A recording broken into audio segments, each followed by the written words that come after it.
guilty of crime.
And we're back. Now I'm going to post your.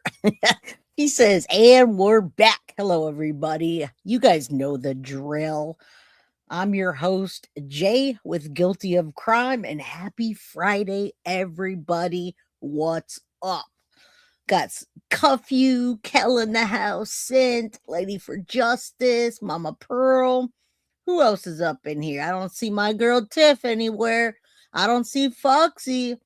Man, y'all don't love me anymore. I got Cuff You, Kel, Holly. Where's Holly? Colin Holly.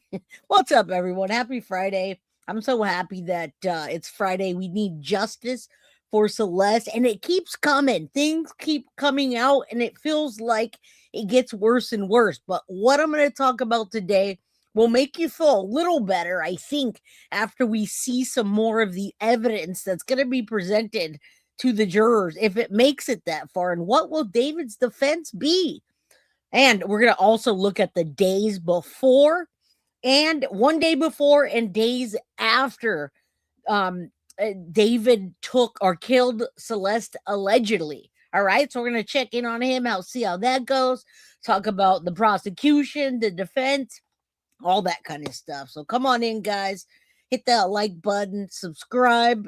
You know the drill. We also have we're going to be here for a while, right? So we've got a goal set up there. Just let's gift memberships, get memberships, take membership, whatever you want to do. If we get to that membership, I'm going to give away my last Madeline Soto shirt. I did not know that I had it. These things are not for sale. And well, Forever 13 is kind of similar to what Celeste and any of the other girls that are teenagers being groomed and raped by older men. Now, although David wasn't super older than her, the way that he manipulated the situation, it's pretty bad. And it gets worse as I start seeing things come out. So hello, everyone. Happy Friday. Crazy Jane. Good to see you. My girl Tip was taking a nap. Good for you. I wanted to take a nap, but I said justice for Celeste. And of course, Forever 13. And no, guys, if I had an update for you in the Madeline Soto case, you guys would be the first to know. I'd be jumping out of my skin, out of my seat, out of the damn computer to tell you. Unfortunately, there is nothing happening. Stephen Stearns is locked away forever right now, and Jen Soto's still hiding out. So what are you going to do? She's probably hanging out with Casey Anthony.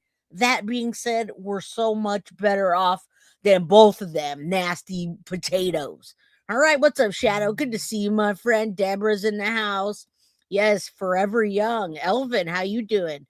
Janet, too many Forever 13s and too many that don't get exposure or a voice. Jeremy, thank you so much. From California to Minnesota. What's up, my friends? Forever Young. What's up, Husky Lover and Sadie's Mama and the Old Gray Goat and Bad Ash? Happy Friday, guys. Jen Soto should be locked away forever. And I did as much as the part as I could to get the information over to law enforcement and to keep her in the spotlight. So again, I wouldn't hide anything from you. If something was coming out, y'all would be the first to know. Well, Deb would be first, Deb, then me. All right, or me, then Deb, then y'all. Okay, so I assure you, there's nothing, nothing happening except I have a Madeline Soto shirt, one left, that I'd like to give away if we can get to the goal. But and on that note, hashtag fuck you, Steve. All right, any trolls are Steve.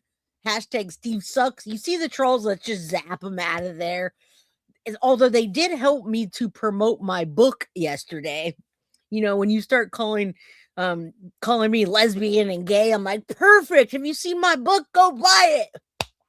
Vegas, we are ready to go. I got confirmation of the party for Las Vegas, 30th of the month at the Bellagio. And I'm going to have a room there. Not sure how big or what, but we're going to be at the Bellagio some of the time and in the RV some of the time and at the convention the other time. So roll on in. Happy Friday. Come on. Yeah, first the dogs and Deb. What's up, everybody? Good to see you. Yes, let's do this. Let's do this. Oh my God, everything's so expensive. No, Steve. Please, he's a weirdo. Yeah, we're hashtag fuck you, Steve. Hey, sorry, but you know, he got extra mad today, and I thought that was funny. I actually was talking about that today at work, and I was talking to Mrs. Guilty about it, and we had a good laugh. I don't know why trolls do that. They think I'm just gonna like walk away and be like, I give up. I can't believe they said that about me. Like I'm 10 years old or something. All right. Yeah, that was definitely a book promotion yesterday. I was like, hey, that's cool. I have a book for you if you want to know about that. All right. What's up, No Shoot Vaccine? How you doing? Yeah, leave the trolls. They do. They do. It's funny to pop up the screen, laugh at them, and then kick them out. How you doing, Andrea? Good to see you. Michelle's in the house. Tracy says the beautiful people, right? That's what happens. I was reading your book today and cracking up, and rightfully so. My book, my personality comes out in my book. So if you want a good laugh and some knowledge and something artistic to look at, go get it. All right. Thank you guys. Happy Friday. I know, right? Remember, I just came out. Every coming out day is my coming out day. I'm coming out. What's up, guys? I hope everyone's having a good day. Seriously, though, we need justice for Celeste Rivas. And guys, I think this could have been avoided 110% with everything that we're seeing coming out.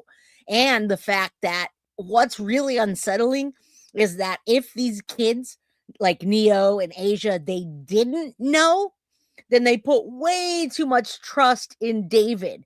Now, if they did know, guys, then they're really, really evil and very narcissistic for them to be acting the way that they acted, again, before and after Celeste's murder. Like nothing.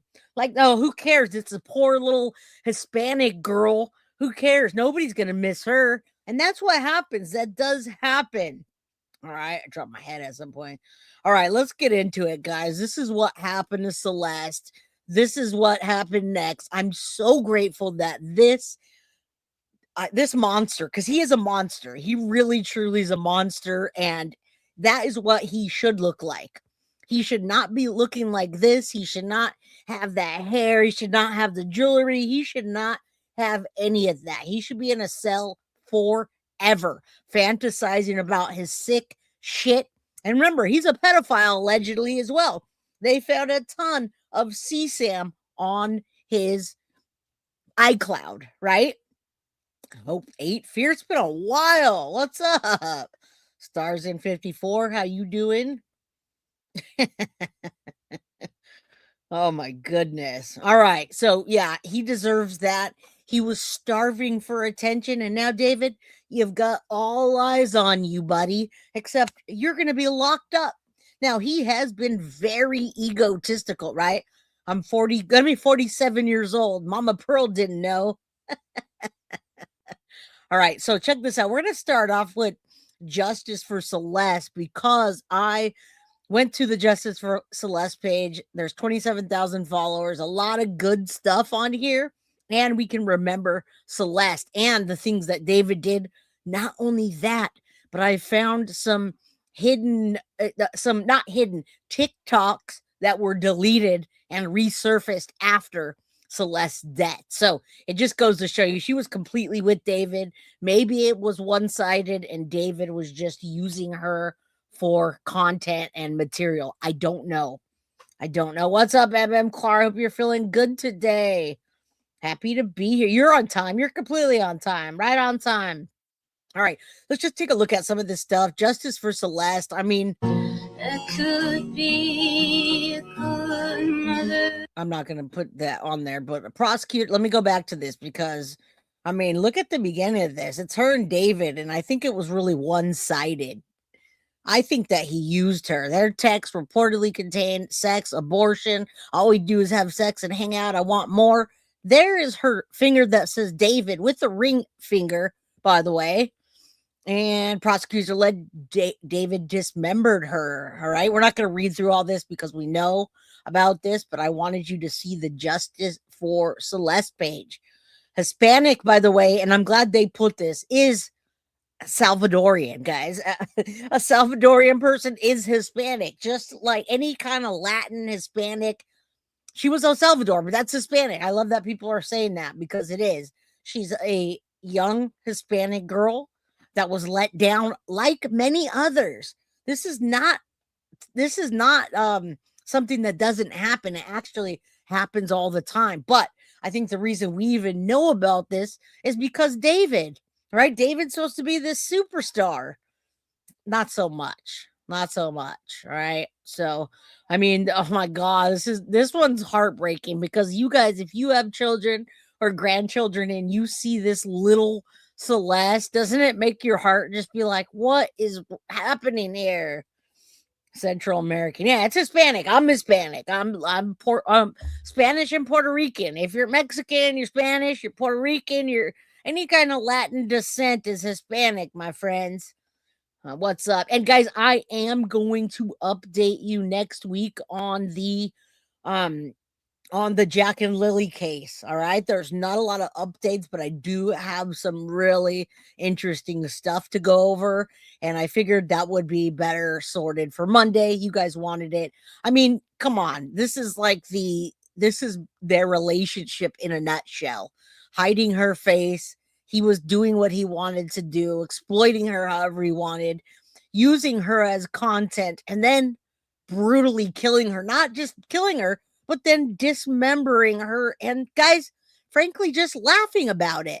He didn't give two shits. And you're going to see that today. All right. You're going to see he did not give two shits. I don't know why he thought he was bigger than God, but David, I hope you learned an important lesson. Jay, this community you've created, it doesn't matter what we are, gay, straight, whatever, all over the stuff. You and the very best mods make everyone welcome. Well, thank you. Yeah, we all just chill. We can agree to disagree. I've never heard of this clown either until this case. All right. So, I mean, I'm glad they put this on there because I'm hearing that he's been really cocky. He thinks that he's going to get out of it. No, I don't see how. Everybody that's been in court has said he's been super cocky. He winked at his attorney. Come on, man.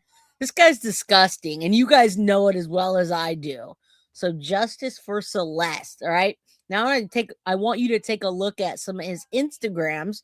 And of course, this was after the death of Celeste Rivas Hernandez, and not only just the death, but right, he went on to dismember her.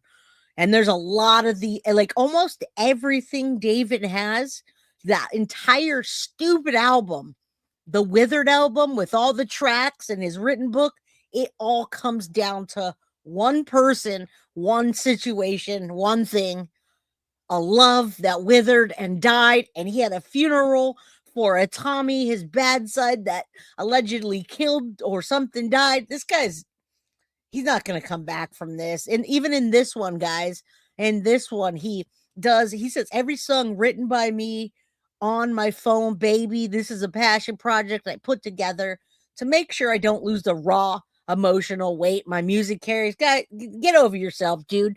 If you look back at this picture, he's got a little girl, and I say this again, a little girl back there with a schoolgirl girl dress and wavy hair with the arm cut off. He's got a fascination with gore, porn, and underage children. All right. And I don't know why people keep thinking that or keep talking about, oh, he admitted he was bi. Guys, what is there? What else do you guys want? Do you guys want a picture of him being a bottom? Do you want to see somebody topping him? Do you want to see him topping? This guy was bisexual AF. Maybe he was pansexual. Maybe he tried to claim asexual, but we knew he liked children.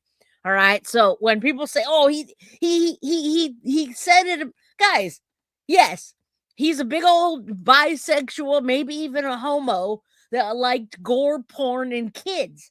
All right. So let's get knocked that off in my chat. He's gay, bisexual, whatever you want to call him. Him and Neo, in my opinion, were bottoming the fuck out of each other. All right. There, I said it.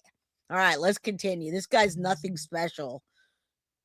He would have been if he was carrying, if he had a solid message for the people that were watching him, right? Because if you look at I don't know why this does that. Come on.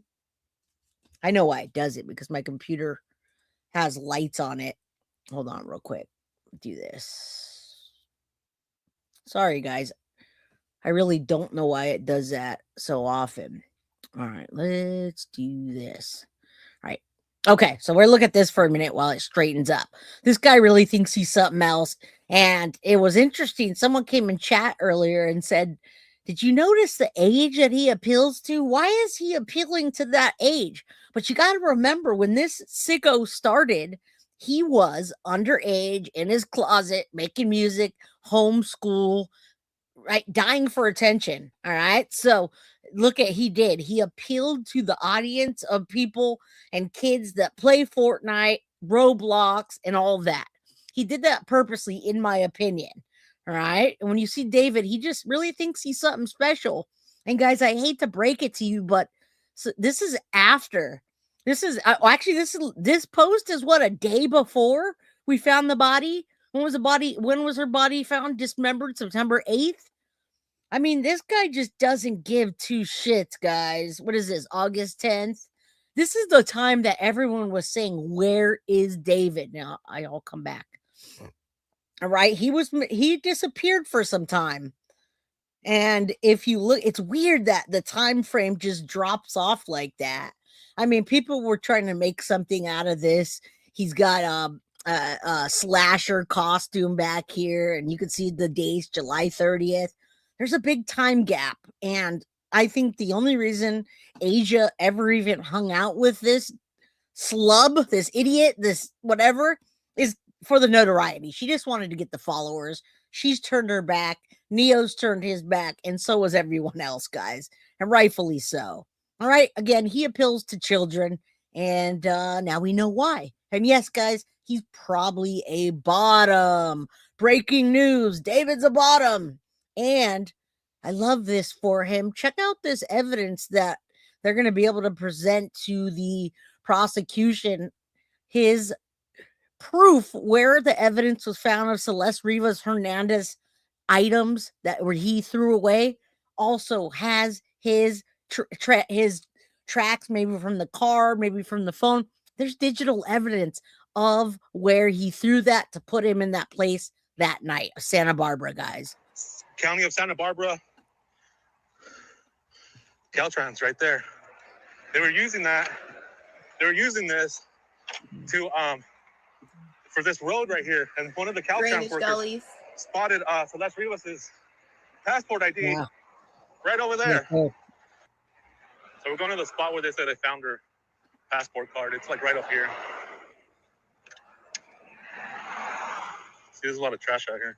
Well, because he was going on tour, guys, and it was very low key. He took her. He did take her out of the country. He did take her to Vegas. He did take her on shows. I'm going to show you all that today. All right, but that's not the thing. the thing is where we are now is he took her and he discarded her like trash. Even though everybody knew that he was in a secret relationship with a minor and several minors, he still decided to do that. Yeah, we can call him a bottom feeder too. We can call him whatever you want, but I think it'd be funny to get back to him that we're calling him a bottom bitch, because he's probably going to be. And I really do hope when he gets to prison that he's a bottom bitch without lube, without Vaseline, without anything. Not even water, just let it be dry. Because in my opinion, he played with, toyed with, and did everything with Celeste Rivas that he could, and then he threw her away. All right. Yeah, he is. He's popular overseas. We see him in his Instagram overseas plenty of times with the Asian boy bands. We see him several times at Coachella with different artists that I don't know of. But yes, that's a thing. That is a thing. Let's continue. Well, it's not a lot, but it's just out here getting blown by the wind. Who knows where it's coming from? Yeah, so they said it was found right there.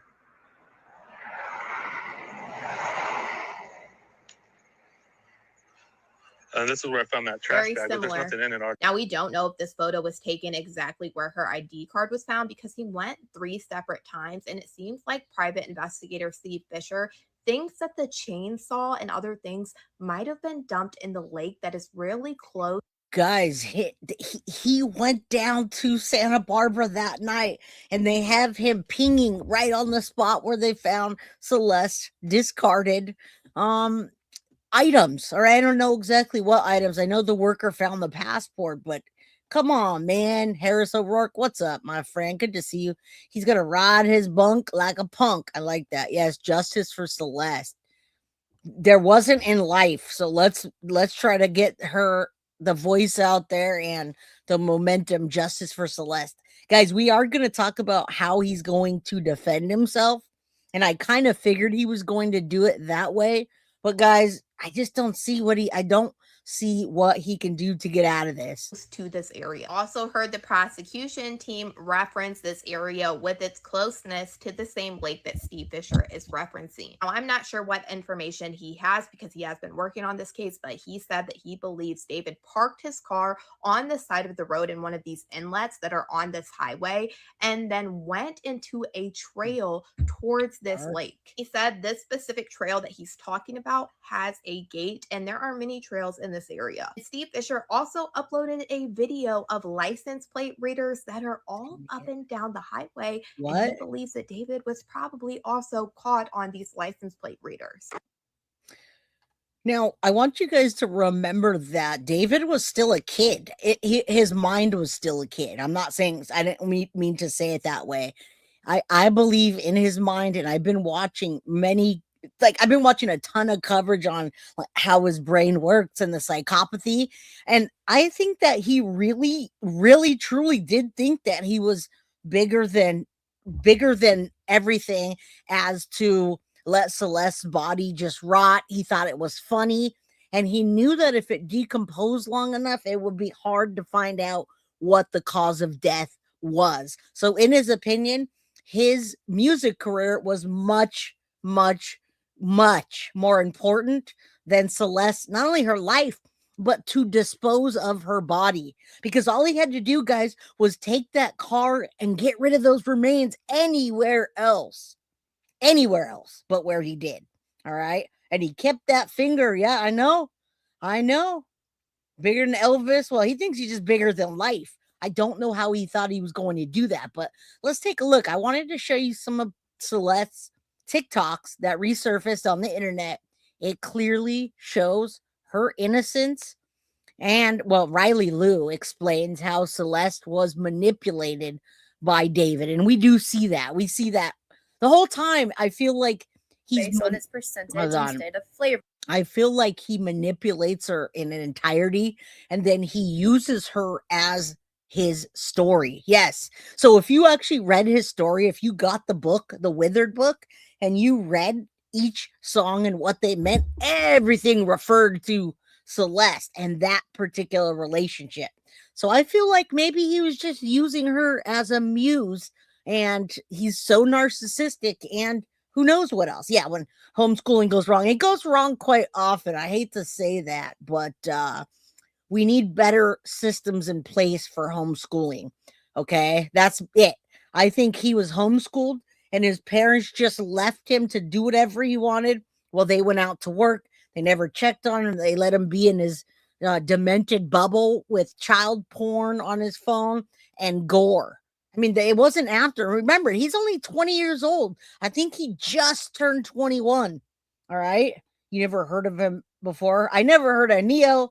I never heard of any of those people.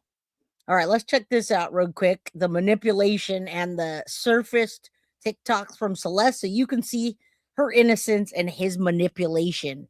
All right, and then we're going to get into literally all of David's Discord posts before the day before the murder and days after to show you how much he didn't care. All right, happy Friday, guys. Come on in. I will gift a membership. I'd like to give away the Madeline Soto shirt, but I do need your help with the goal. Super sticker, super chat, membership, all that. Thank you. All right, you said Neo walks around with 3 girlfriends. Yeah, right, Neo. Why hide the bisexuality? I know, that's what I'm saying. Nobody gives a shit. It's the weirdest thing to see people in chats saying, oh, he admitted to being bisexual. No shit. I mean, what else do you want? A picture of him topping Neo or Neo topping him? Who cares? Yeah, Neo's mom is a director in Hollywood, you say, and I knew he was a spoiled kid. All right.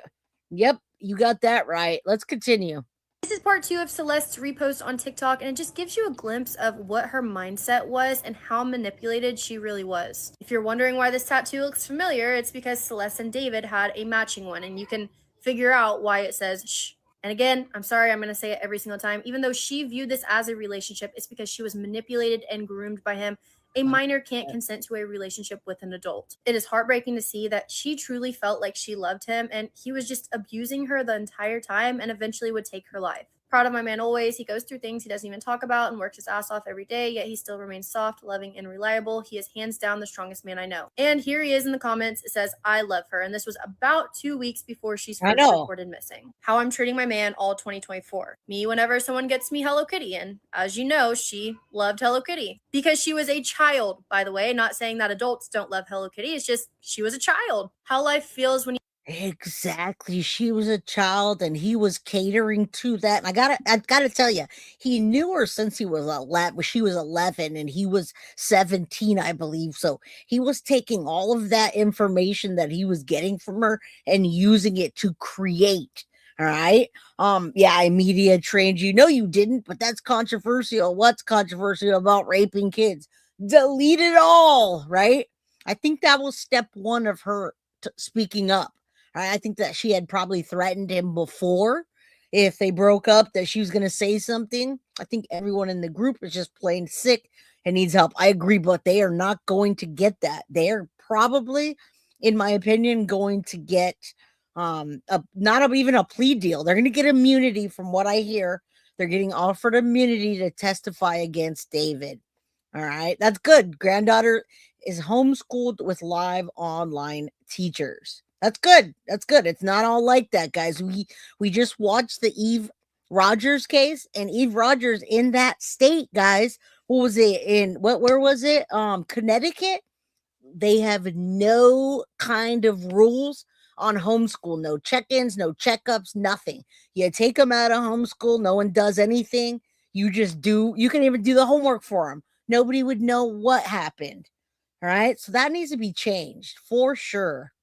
You aren't dating a lying hoe. And there's another post somewhere where she's talking about how loyal she is. Oh, David. Looks like David knows something that we don't. I wish I knew the context in which she reposted this from. When I see my daughter come out of a Hellcat Charger at 4 a.m., I'm not used to a girl buying me stuff. And this brings up the question, how is she buying him stuff? She's a child. She didn't work. A, where is she getting the money from? And B, why does she feel the need to buy stuff for somebody who already has all the money he needs? Here's the one I was talking about. When he checks my phone and sees nothing because I'm loyal. Nah, I'm not drinking anymore. I got sober. The state bro found me in. drunk as a skunk right now. Me looking at him, realizing he's the best thing to ever happen to me. Another one that just breaks my heart because he would be the worst thing to ever happen to her. He's evil. Hey, you know what? You know who else said that on social media?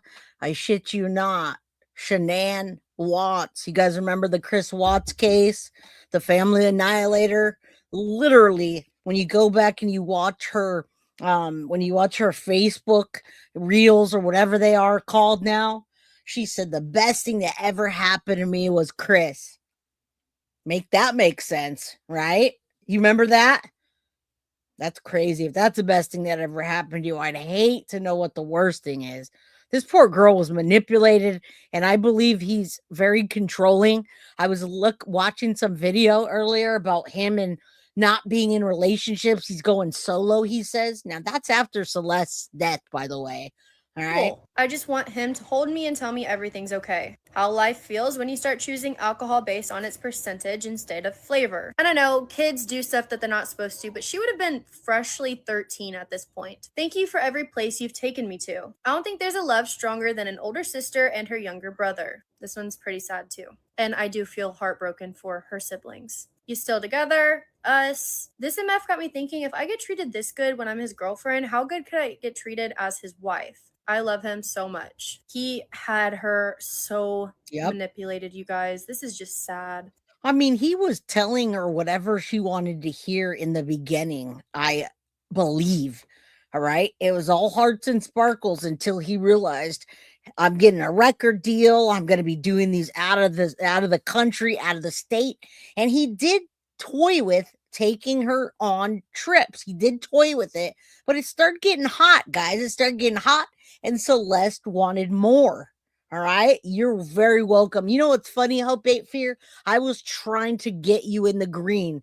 I wish I could always do that for everybody that I wanted to get in the green. But when I saw you, I was like, man, I want to get her in the green or get them. I never know how to refer. Y'all are online. So what's up, Elvin? Good to see ya. All right, let's continue. Me as a kid thinking my parents would stop fighting, and she reposts this while still being very much a kid. And you have to wonder what her home life was like based off of stuff like this. When a man finally proposes to my stubborn and hard-headed daughter, seeing his sexy ass in real life, when he still likes me after seeing me drunk. It really is a sight to see. My man's phone, if he ever does a peso pluma move on me. He had her so manipulated, she thought that she was in a legitimate relationship with somebody that loved her, and ultimately he would take her life. 110%. I agree. I don't think they were in any kind of anything. I think she was his muse and there was a situationship and he was done with it, guys. He didn't know it was going to blow up. So we're going to go over his Discord post a day before and then after the murder. All right. We got some this very guy back. Interesting David information for you today, because in this video, what I'm going to do is I'm going to break down to you the full timeline of David's activity and the activity within David's Discord, right from the day before the murder, right up to the days that followed the dismemberment. And what you're going to see is a very disturbing series of Discord messages. All right. And it's much easier to like go through this video. You know what I realized? I think maybe the whole Discord thing brought back some of the Steves yesterday. All right, Hope, if you're just like me, the old school lesbians, female, she, hers, right? I just like to be respectful. You and I are the old school, we're lesbians, man. We're gay, whatever you want to call us. You're not hurting our feelings. You're pumping us up, right? Right. Thank you, Hope. If you're good to see you, my friend. All right. He played with her. Then he blew up and he couldn't take her along on tour. And I don't think he wanted to, frankly.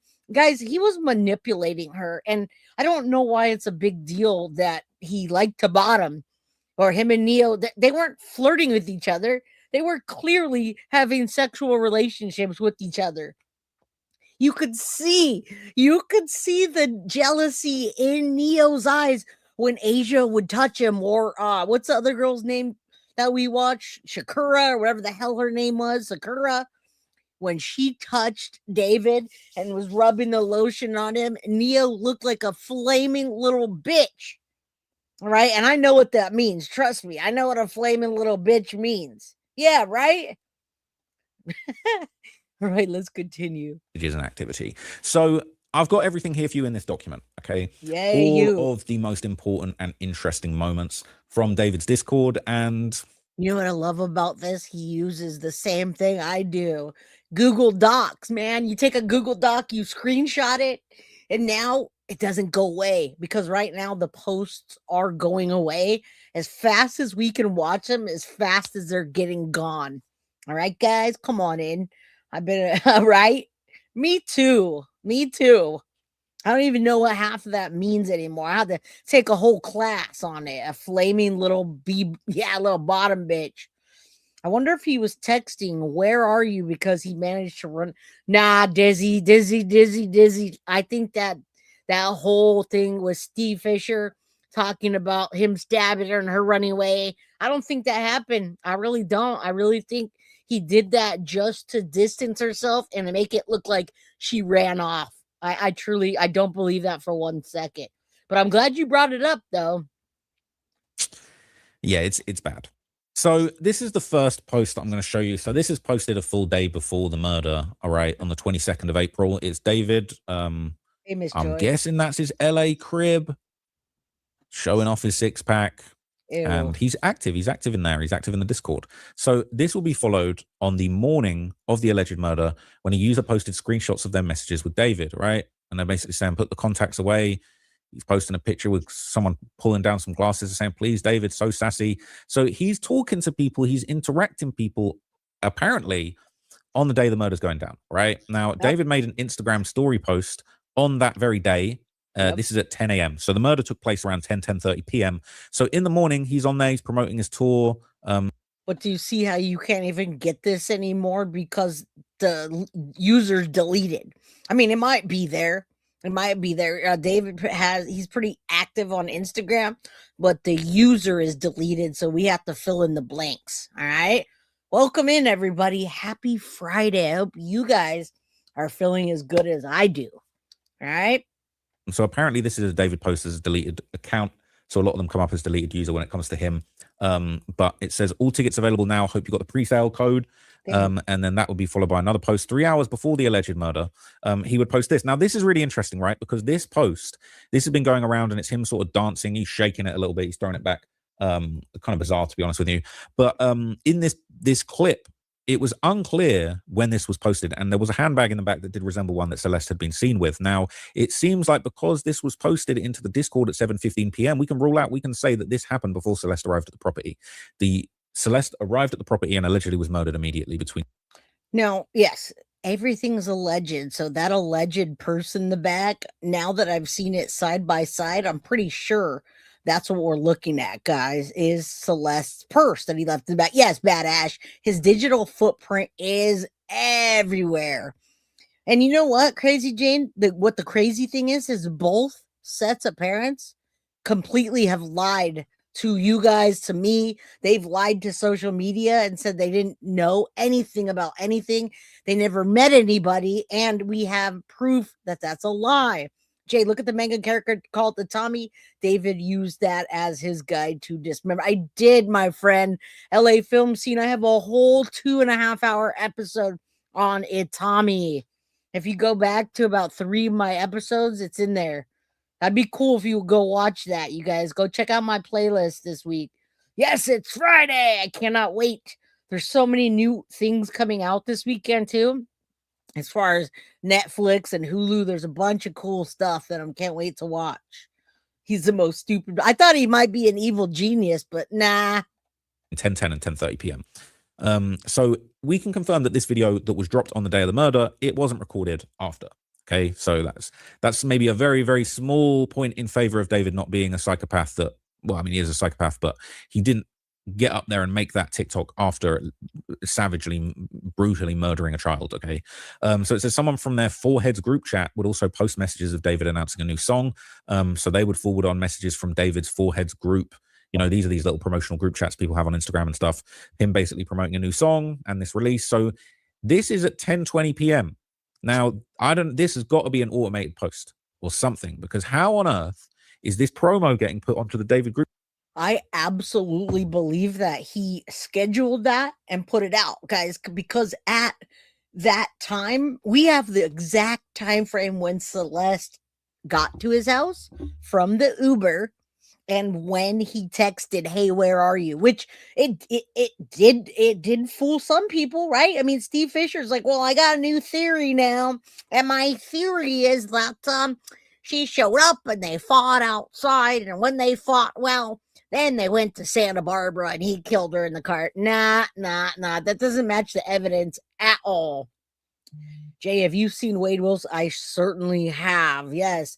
And I even started watching that damn show. Also, The Crash just came out, guys, and it's Mackenzie Cirilla. I was just watching The Crash. There's a bunch of stuff that came out this weekend on Netflix today. And guys, you guys know, since I'm just an old, washed-up rock star, all I like to do in my off time is watch TV. So I'm about to binge watch some shit this weekend. All right, son of a donkey, not seen it.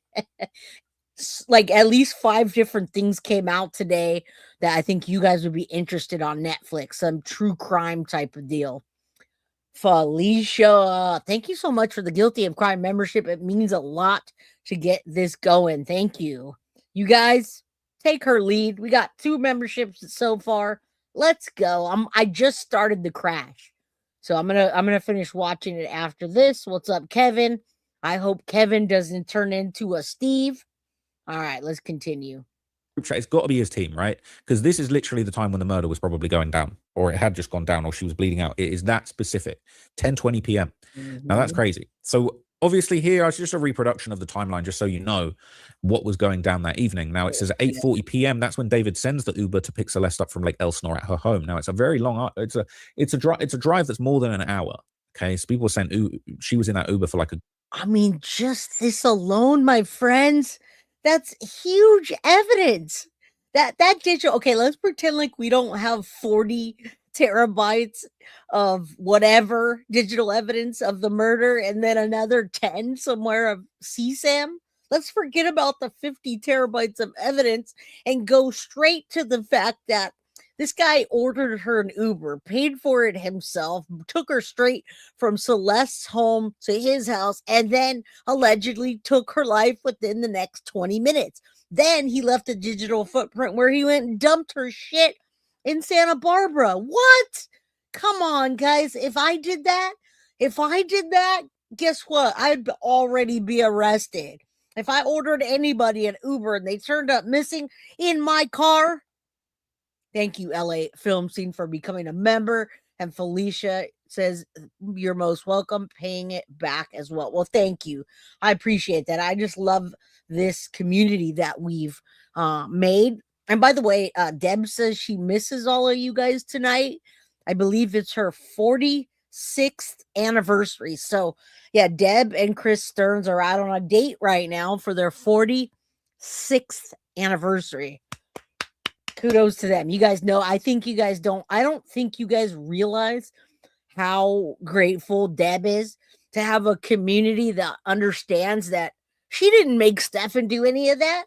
She didn't do any of that. She didn't. As a matter of fact, she gave up evidence. Her and Chris gave evidence to law enforcement, and they didn't hide it. They didn't break it. So, wow. Yeah. Happy anniversary. Thank you, Sid. Mazel tov. Exactly. The arrogant audacity. I know, Kimberly. It's killing me. Let's go. I just like hanging out with you guys, though. I do want to watch my shows, but come on, justice for Celeste. Good hour and a half. So she allegedly arrived at David's home at 10:10 p.m. And this in the next 20 minutes, that's when the estimated time of death is. And the prosecutors are alleging that David lured her there specifically to murder her. So they said that she was fatally stabbed very soon after arrival. And then at 10:30 p.m., that's when David begins sending cover-up texts to Celeste's phone, asking where she is, trying to create an alibi. Now, interestingly enough, 11:30 p.m., David sends a text to her asking for her location while he's already driving away from his home towards the remote area in Santa Barbara County, allegedly to dispose of evidence, right? Now, interestingly enough, a little past midnight, so David would be in Santa Barbara dumping evidence.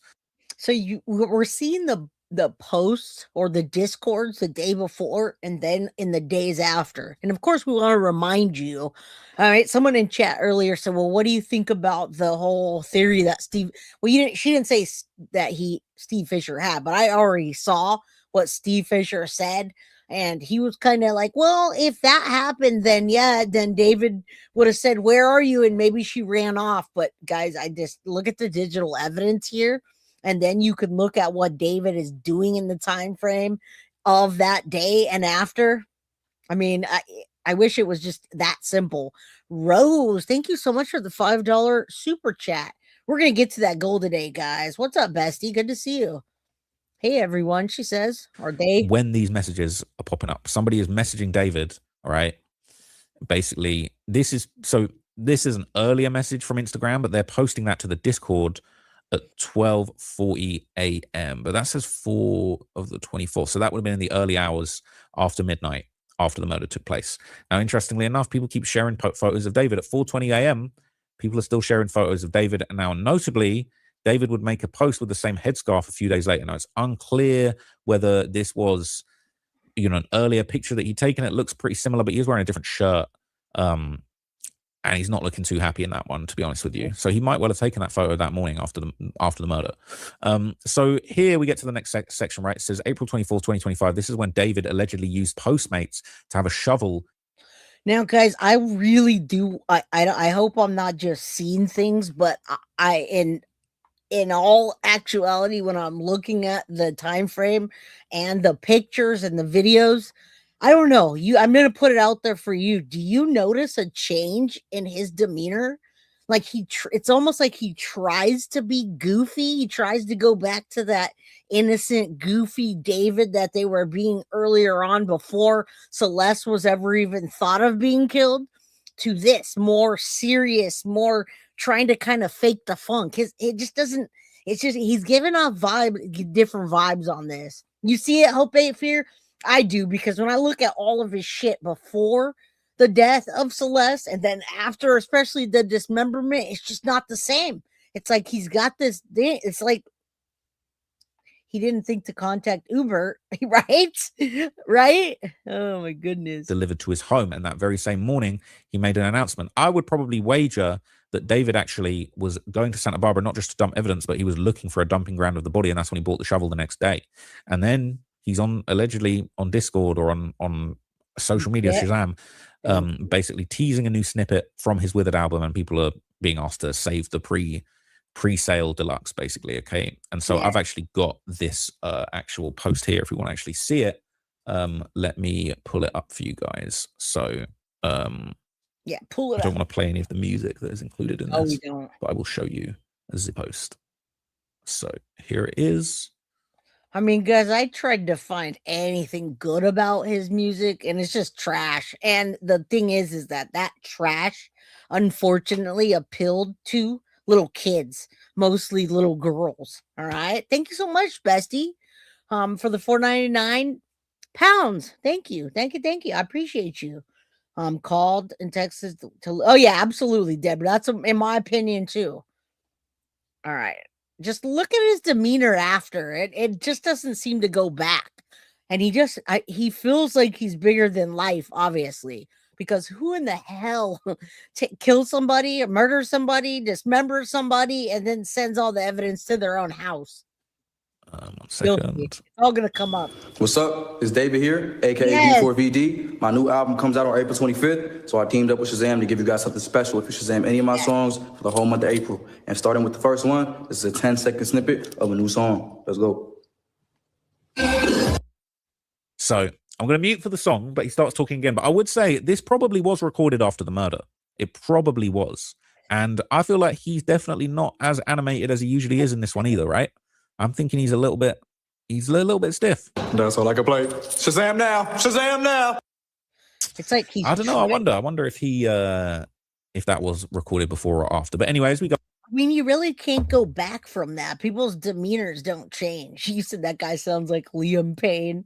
Kinda, huh? His music sounds like a screaming cat and heat. And he doesn't have any range. There's no range at all. It's just one thing. Oh, whatever I'm crying about. Wah, boo. That's it. That's all it sounds like. It's just a bunch of cats crying. What about cats crying, screaming in heat? You got that right. A goofy pedo. Love it. On it says later in the afternoon, David would actually announce his Roblox concert. That on its own is it's a lot to. That on its own is appealing to the children. So I actually referenced you earlier. Where'd you go? All caps, Bren. I was referencing you talking about the age range of his audience. Well, because he came from freaking Roblox, guys. He came from Roblox and Fortnite and playing games with little kids. That's why the music came from that. Of course, a screaming cat need. Yeah, he had matured and was ready to move on. I agree. Let's continue. But that's why. So I hope that answers your question. The Roblox community, my kid and all the other kids that are with Baby Guilty that have been since she was little, they're all in this same damn Roblox community, guys. Unpack. A Roblox concert for the Withered release would be running through May the 1st to the 4th. Now, interestingly, that is actually the time when he goes dark on social media. So I guess maybe it's a pre-recorded Roblox concert. Maybe he was playing. But interestingly enough, later that evening, on the 24th, he's actually seen partying, right? He's saying, yeah, I was right. Party. David's at a party. Said, my album is out, MS. Thank you all. Love. He's out partying, cheesing, having a great time. Now, the next day, on April the 25th, 2025, in the Discord, someone posts a photo of David. It says, what if I troll in the Spotify party and ask David what his hair routine looks like? Only real ones know. And then they post a picture of him with his hair looking crazy. I'm not going to lie, that's low-key how he was looking in court. When I see him in court, his hair was looking crazy. He was looking a bit more like this. That is a more accurate depiction of what David's hair was looking like in the courtroom. And then saying, or just... It's almost like he expected to be caught, but he was like, I'm either going to get caught or I'm not. Fuck it. I'm going to go out there and do my concerts and do my thing. Nobody's going to notice. Oh, we're going to talk about that today. Also, Casey, a body bag. Yes, a body bag with 6 handles is what they found Celeste Rivas Hernandez head and torso in the front of his Tesla. Just parked around the block. By the way, he told everyone it was stolen on social media. All right. Cuff you. Thank you, my friend. Thank you. Hit that like button, subscribe, get a membership, gift a membership, super chat, super sticker. You guys know the drill. Hold it like this. I guess that's his vinyl, right? So people would talk about David's unreleased collaborations. They said, never forget what Activision stole from us. They would post conversations with David where they're basically asking him about the album release. Your new track with 21's not it. Saying it's a soundtrack song, not a single. It's more COD than it's us. That 21 Savage song with David's actually been taken down now, but that's a whole other conversation. Okay. So he's talking to fans and fans are posting the conversation saying certain songs didn't make the cut, saying we move. And you do gotta kind of look at him from the time when he started to the time that he evolved into the making him, Interscope gave him a tour and a record. Guys, I don't know if you guys noticed, but he completely redid his teeth. If you look at back when he first started and he had like these people were doing either collabs with him or what have you, he had a lot of like metal teeth in, and his teeth were pretty jagged and looking rough. After they, Interscope Records and having a big concert, they want you to look the best you can. All right. So he transitioned quite a bit in his looks and what he was doing from the time he started until, the time he turned 21, because rightfully so, you're supposed to mature at 21. But his dirty little secret was he had a bunch of child porn on his devices. He liked gore and porn. I don't think that was very hidden. That wasn't a dirty secret at all. People knew that. Is that what it was? He had fangs. His teeth were pretty jagged, man. Gonna spaz. So he's apparently having conversations with fans potentially after the murder took place, right? Because people are probably posting this up straight away.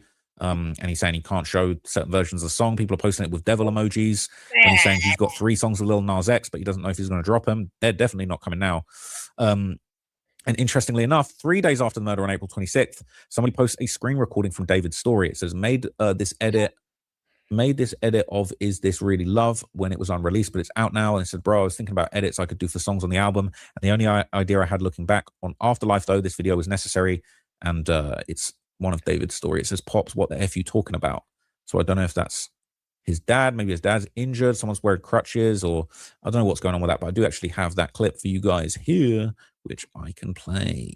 So here it comes. I was backed up into a corner. Right. 10 guys. Right.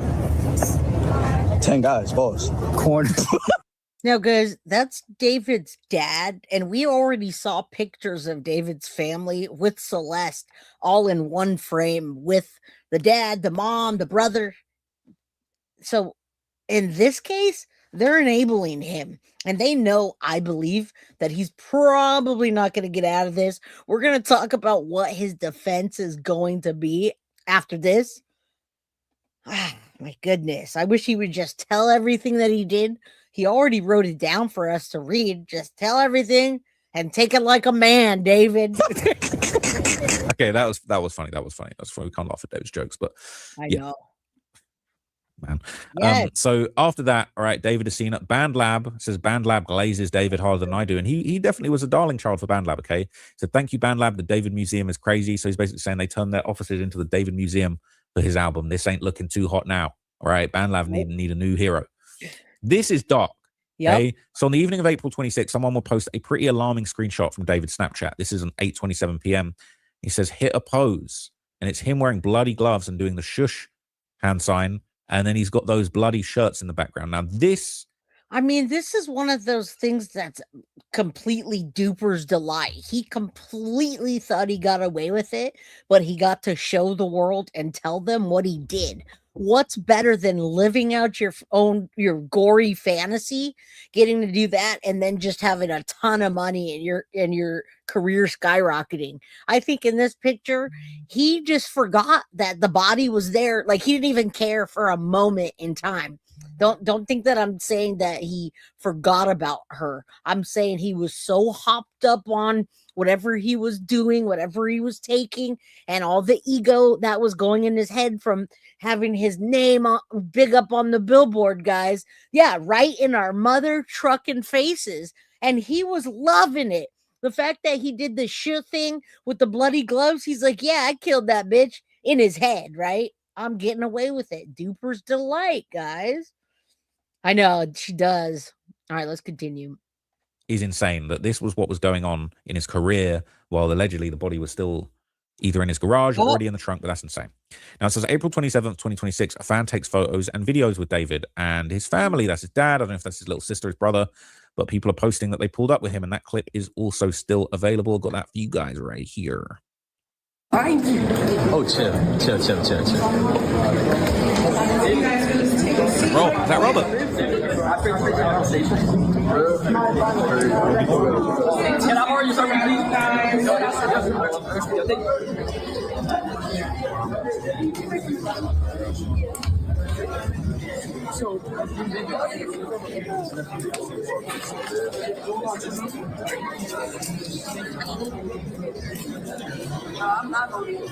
So he's Foxy made it. What's up, Foxy? Amazon, it's never the same without you, girl. And when you're not here, people ask for you. What? Like it's your channel? Well, it is, yeah. It's not the same guilty of crime without Foxy, Carly, my girl Tiff, and Synth. And then we got the new mods here that we love so much. We want to intertwine more. Hopefully I get to meet some of y'all in Vegas. We got Mama Pearl, Cuffy, Kelsey, and Holly. I love you guys. Thank you. All right, let's continue. He had it all, guys, and he threw it away, and he thinks it's so funny. Duper's delight is real. still getting fan love, okay? Still getting that sweet fan love. But anyway, okay, after that, all right, and this is actually one of the pictures that the fan actually took themselves. People would post pictures of David performing. New picture, David, that just dropped. People saying, I'm 100% snatching this, David. So these are people with David. He's performing. He's still smiling it up. Just, what would this be? 4 days after the murder took place. People saying, all right, though, buy a vinyl or I'll jump. So he's laughing. He's promoting. He's having a great time. You know what I'm saying? It's just a normal day. Just normal day at the office for David, all right? Get to April 29th, 2025. That's when more videos of David would be posted on Discord. This would be him. I don't know if that. This is a good one right here. I hope he shows it to us, because this is the one where it's after he killed Celeste, obviously, allegedly, and they're talking about relationships, and he's like, "Oh yeah, I'm just gonna do my own thing." Well, do you have any muses? Yeah, I got a few, a few muses, but I mean, this guy is just he's so much into himself, and it's more than that. It's more than that, though. I mean, there's an evilness to a type of crime like this, where you can actually take somebody's life in that way and literally cut them up and leave missing pieces, let them decompose while you're out there doing this interview. This is just days after. And then his friends and how they're laughing when they talk about the bathroom scene where it smells. Guys, that's evil. That's not narcissistic. That's not psychopathic. That's just evil. As a friend or a fan, but he's just laughing, making content, just having a great time. I got that video for you too. Look at that here. I used to do gymnastics for many years.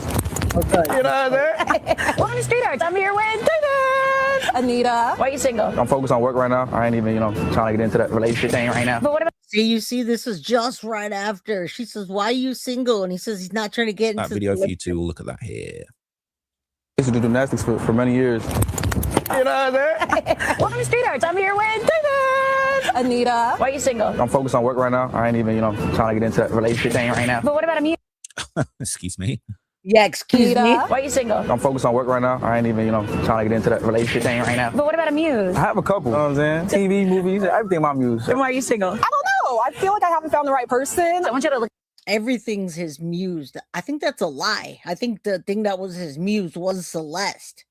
All right, that bathroom scene where they eat and smell the stench going on. Yeah, that one's shady AF. I agree, Deborah. I agree.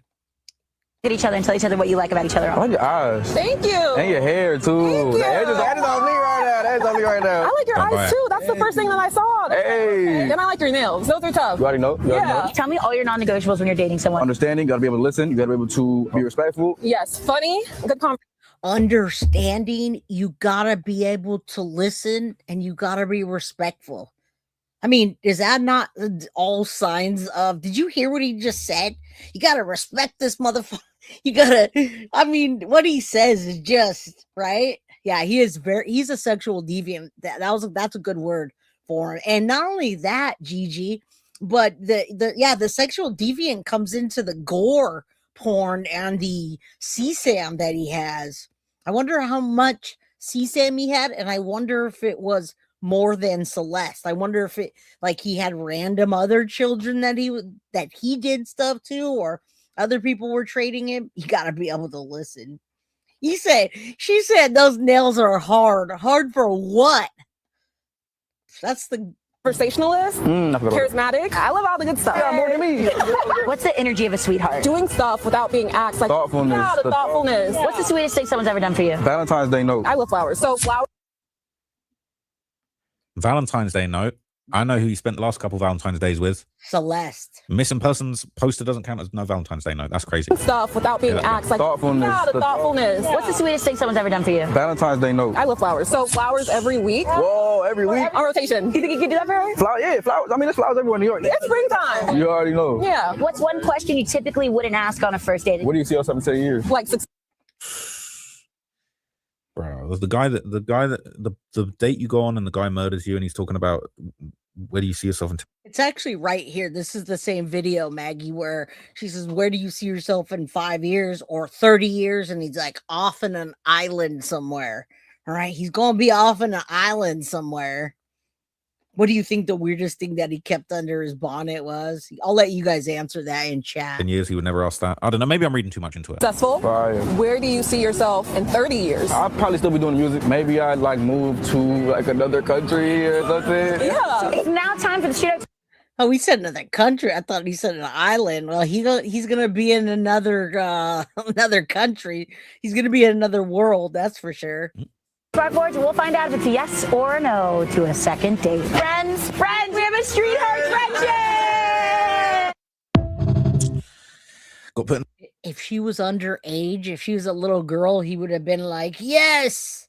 But, that's that. or a boy, an Asian boy. The friend zone, man. She's lucky. She's lucky. Okay, because if that was a second date, you I don't know. want to go down that route. But anyway, people keep on posting. Okay, more posts of David to get posted up. Little things that he's posting to social media. This is emo David. I'm scared. It feels like you don't care. Enlighten me, my dear. In the back of my what? Right. Good So job. you know he's just posting deranged stuff on there like it's normal. So David would respond to one of the members of his Foreheads group in that Cheese and crackers. I thought this was an Instagram group. Maybe this is a Twitter group or something like that.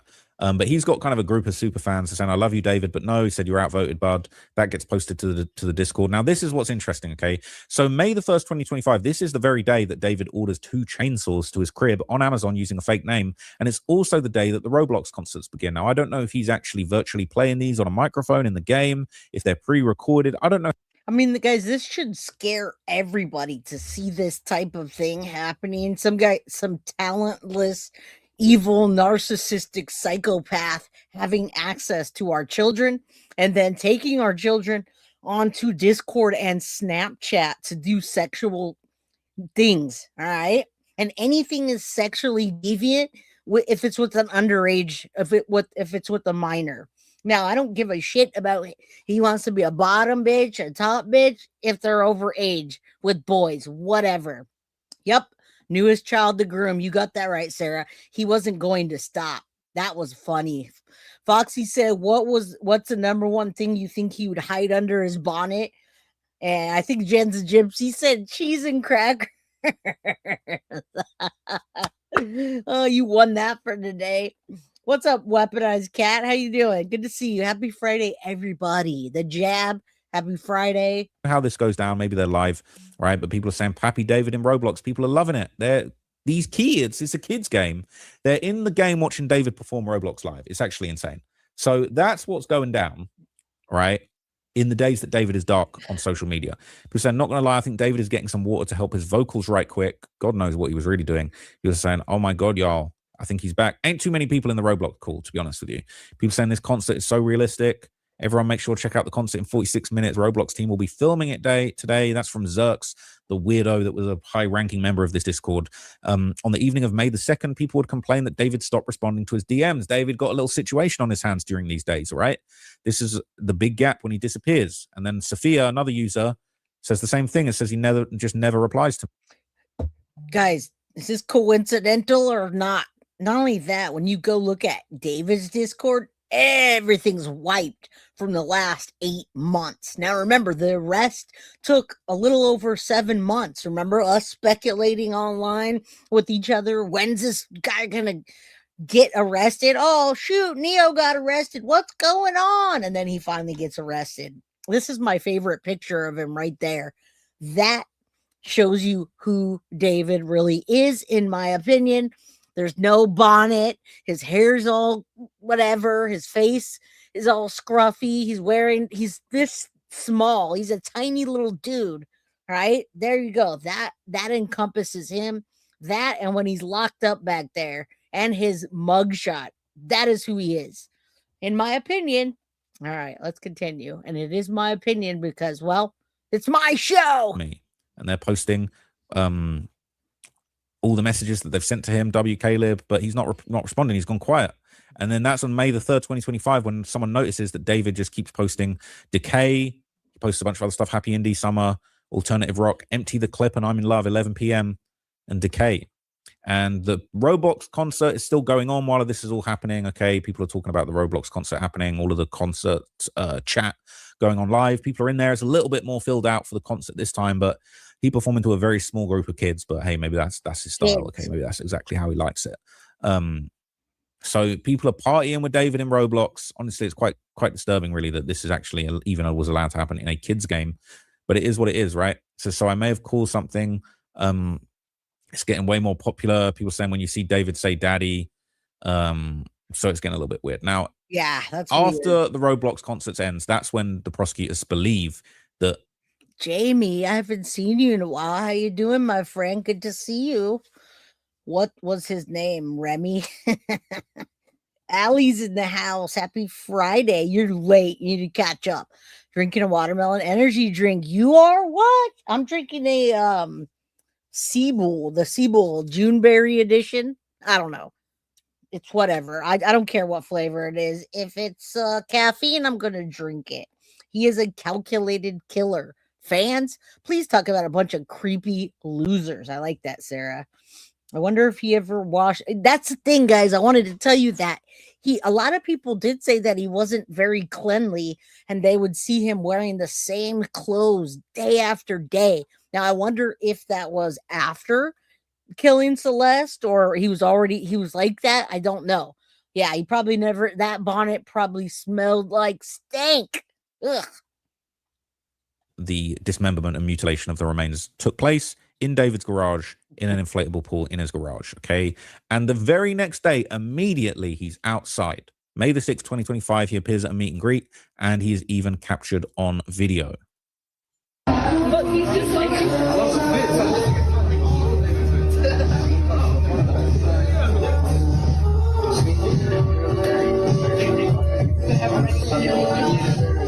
So I don't want to get no copyright issues, but you get the gist. He's still outside, moving normal, like he didn't just allegedly dismember. He's got one fan there. You go, boy. You go with your stinky bonnet and your nasty bathroom. Those pants that he's wearing right there, look at the pants he's wearing. They actually look like the pants that he was wearing when he got arrested. Watch, check it out. Thank you, Janet Rawlings, so much for the $2 sticker towards our goal. Look at this. Watch, let me move this out of the way. And then look at the pants. They're like gray and flowing. They kind of look like that. Well, maybe it's just because he's tiny and everything falls off of him. He's a tiny little guy. Maybe they're not. Maybe all of them are just like that. All right, who's coming to Vegas, guys? 2 weeks away. Somebody in his garage. That is actually insane. That's crazy. So anyway, look, that's all of the Discord messages as far as David's concerned, his social media profile in the days following the murder and dismemberment. Now, I'm piecing together a very big timeline, bringing a lot of this stuff together. I know a lot of people appreciated the breakdown I just put on my main channel. We do, but we're not going to go over the timeline again. His channel rocks. He's got 3 channels. It's like Trap More, Trap Lore, and maybe one right here. Trap More, Trap Lore, and Trap Lore Clips. So, guys, if you don't already know what to do, and you probably already follow him, go follow this man. He's doing a fantastic job. Trap Lore, Trap More, and Trap Lore Clips. All right. All right. Now we're going to talk about the defense. That has been interesting me since day one. What is this defense team going to do about this? What are they going to do about this? What are they going to say about this with all the evidence? I mean, they can't deny. He cannot deny what's there. He can't deny the digital evidence and even the CSAM. All right. He can get 15 years just on the CSAM alone. Thank you so much, Lady for Justice. I do appreciate you. And it went towards our goal. You want to see Vegas line? We'll put something together. We're going to be there for a few days. So we'll put something together for sure. He had months before but he was hiding out, though, in my opinion. You're right. He had months before he was arrested to present a statement to the fans. He could have also said, rest in peace, Celeste. He could have gave a statement about that. He even could have deleted some of that digital evidence. Wink, wink, right? Dumbass. All right. I just started following him because I didn't know about the David case. I didn't even know who David was before this. Screw him. I hope he just goes away. After he gets locked up, just go away, dude. You suck. Your music sucks. And if anybody deserves to have a career and money, at least let it be somebody that's freaking appreciative, right? This guy doesn't appreciate anything. All right. Jamie says, you have a wonderful daughter. I've been watching her channel since she came. Oh, you're talking to my mom. Okay. Oh, yeah, you did. See? You saw me on Zav Girl too. Yeah, there's a couple people that saw me on Zav Girl and then followed me over to Guilty of Crime. You guys, if you're bored this weekend, go check out my playlist and go laugh at me for my first videos. Because like the first, let's say 100 videos, I don't even know what I'm saying. So go check it out. And thank you, Jamie. Much love to you. I appreciate you. David. Hashtag David is Steve. Why, yeah. That's you were in Zab's community too, but you came over here and we love you, buddy. We love you. I can't wait till you're 18 so we can give you gifts and send you shit. All right. Love, Tiffany. All right, let's go. Let's talk about his defense, guys, because yeah. Before I get to that, I just gotta say, Mo, I tried the peach edition. It just it didn't taste that good. I don't know. It wasn't all the hype that it was. So, but yes, we love you, buddy. All right. Let's talk about this. This just came out hours ago, and I was like, yes, I really want to see what his defense is going to be, especially since we know the prosecutor is going to tear his ass up. You know who the prosecutor is, right? The female prosecutor. All right. If you don't know, you're going to know right now. Oh, check it out. This is what we're talking about today. The prosecution's evidence. What will be the defense for the serious charges of murder and sexual abuse and mutilation of human remains when it comes to the death of 14-year-old Celeste Rivas Hernandez? He is represented by a very high-powered attorney. What can we expect? Let's talk about it. Welcome to Sidebar. Yeah, but he has the prosecutor is a freaking absolute pit bull. She is not going to let that go at all. She's like a dog without a bone, just ready. Yeah, she's a freaking beast. All right. Whenever you guys want to call in, I do call in. No one ever calls in. Yeah, whenever you all want to have something to say, then we. Presented by Law and Crime, I'm Jesse Weber. It's not a closed trial, LA film scene. It's open to the public, but they can't film. So if you notice, they've been having all the sketch artists, damn pictures, which just shows David in one face, shaved or not. So you can go there. I mean, I saw Flojo TV there. I saw Trapmore there. There's a lot of people there, right? So you can go there. You just can't film or any of that. The prosecutor has a nickname, as she has not lost a case, as I heard. What's up, Root Trackers? I was getting down with what you were saying earlier too about like men that or people that don't want to come out as bisexual or gay or any of that, and they end up focusing their stuff on something negative because they're in the closet. So I was picking up what you were putting down about that. And yeah, what's up? Krista just came in. No calls from Steve. No, we're not talking to Steve. Something we haven't yet explored in depth, we talked about it a little bit, want to do a full episode on it, is the potential defenses in the David case. What are his defenses to the crimes that he's charged with? In other words, how can his defense attorney, Blair Burke, challenge the potential evidence against him? And to be clear, too, I don't know for sure what's going to be argued. I don't have like a crystal ball. I don't have an insight. Oh, guys, we have a crystal ball. We're looking at all this stuff that's going straight in to the prosecution. I mean, the defense hasn't even got any of it yet. Let me hit. Okay, let's just clear this up right now. David was probably a bottom bitch. I don't think he ever tried to hide that he was bisexual. Him and Neo were so gay for each other. All right, so yes, I'm just gonna say, in my opinion, he was bi AF. Thank you, Foxy Amazon. I'm gonna hit play while I get Wes.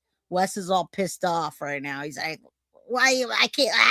I'm not friends with Blair Burke, but this is at least what I speculate may be going on. This is what I know I'm going to be looking out for as this case progresses. And just to give you an idea about where we are right now. So the 21-year-old romantic homicide singer, real name David Anthony Burke, is facing charges of first-degree murder, continuous sexual abuse of a child under 14, and unlawful mutilation of human remains, all in connection with the tragic, brutal death of 14-year-old Celeste Rivas Hernandez, whose decomposed, dismembered body was found in a Tesla out in Los Angeles back on September 8th of last year. A Tesla reportedly registered to David, the singer, out in Texas. And remember, his family lives there too. And prosecutors have alleged special circumstances with respect to the murder charge. The reason that's significant is because that's what gets you the elevated penalty, life in prison without the possibility of parole, potentially the death penalty, even though prosecutors haven't announced that they're going forward with the death penalty, and even though there's a moratorium on executions out in California. But what are the special circumstances allegations? What is this? Murder of a witness, murder for financial gain, lying in wait,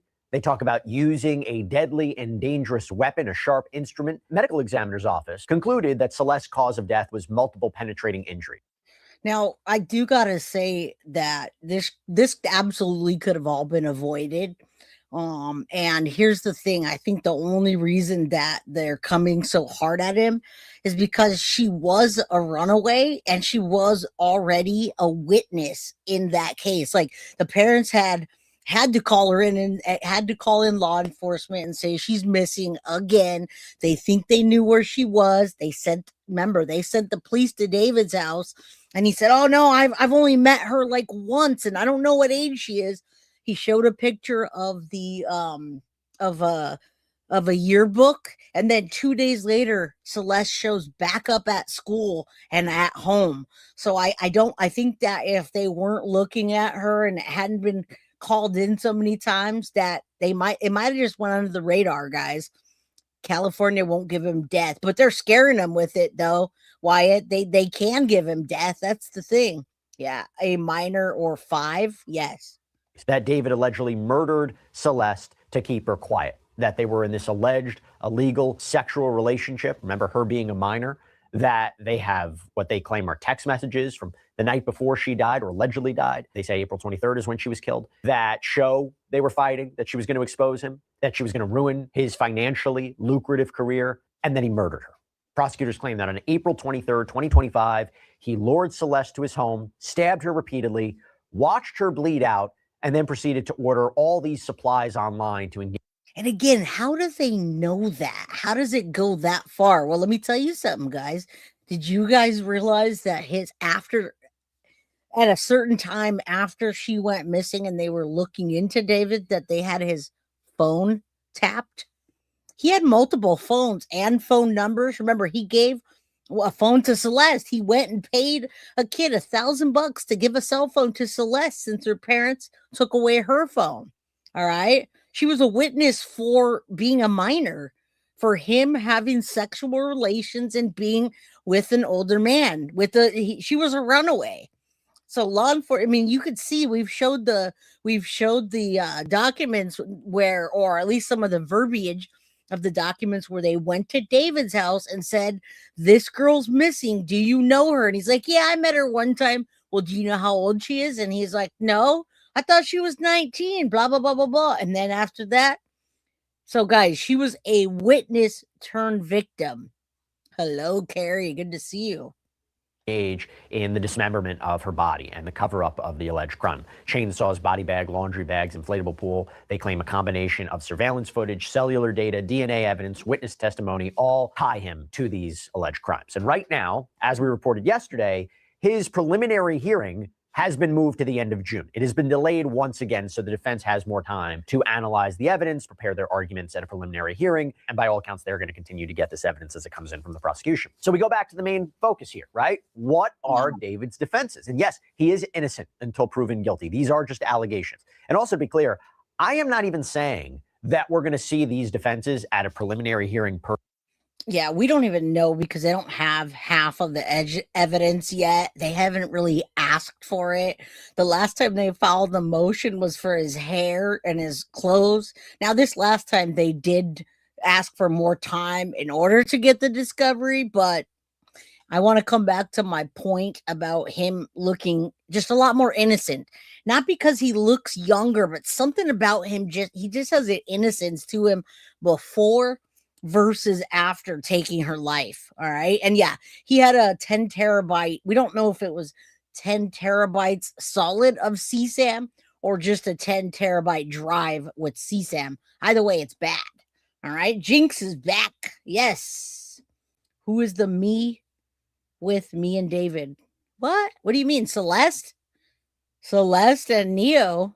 Per se. This is going to be more about what we can expect at trial. Because here's the truth. I spoke to attorney Alexandra Kazarian last night on my News Nation show, Jesse Weber Live, and the preliminary hearing is just for the defendant, she said, and I think it's a really good point, to strategize, to test, to see a sampling of what the prosecution's evidence is, start challenging their witnesses, They had to talk to Celeste, guys. She was a runaway. She ran away. Oh, I think they said she ran away 11 times, and even before she ever met David. So yeah, it's probably going to come out with a statement that of what has happened and what she said to law enforcement. Of course, she had to. She kept running away, and the parents would call the police and make her and have her as a runaway, because when you don't go to school, then the parents get arrested. So they had to do that. Who said me and David killed? Oh, we just covered that yesterday, Jay, the Italian cookie. We're pretty sure it was Neo. Hope ate fear out. All right. Have a good one. Get some rest. Thank you. I appreciate you. All right.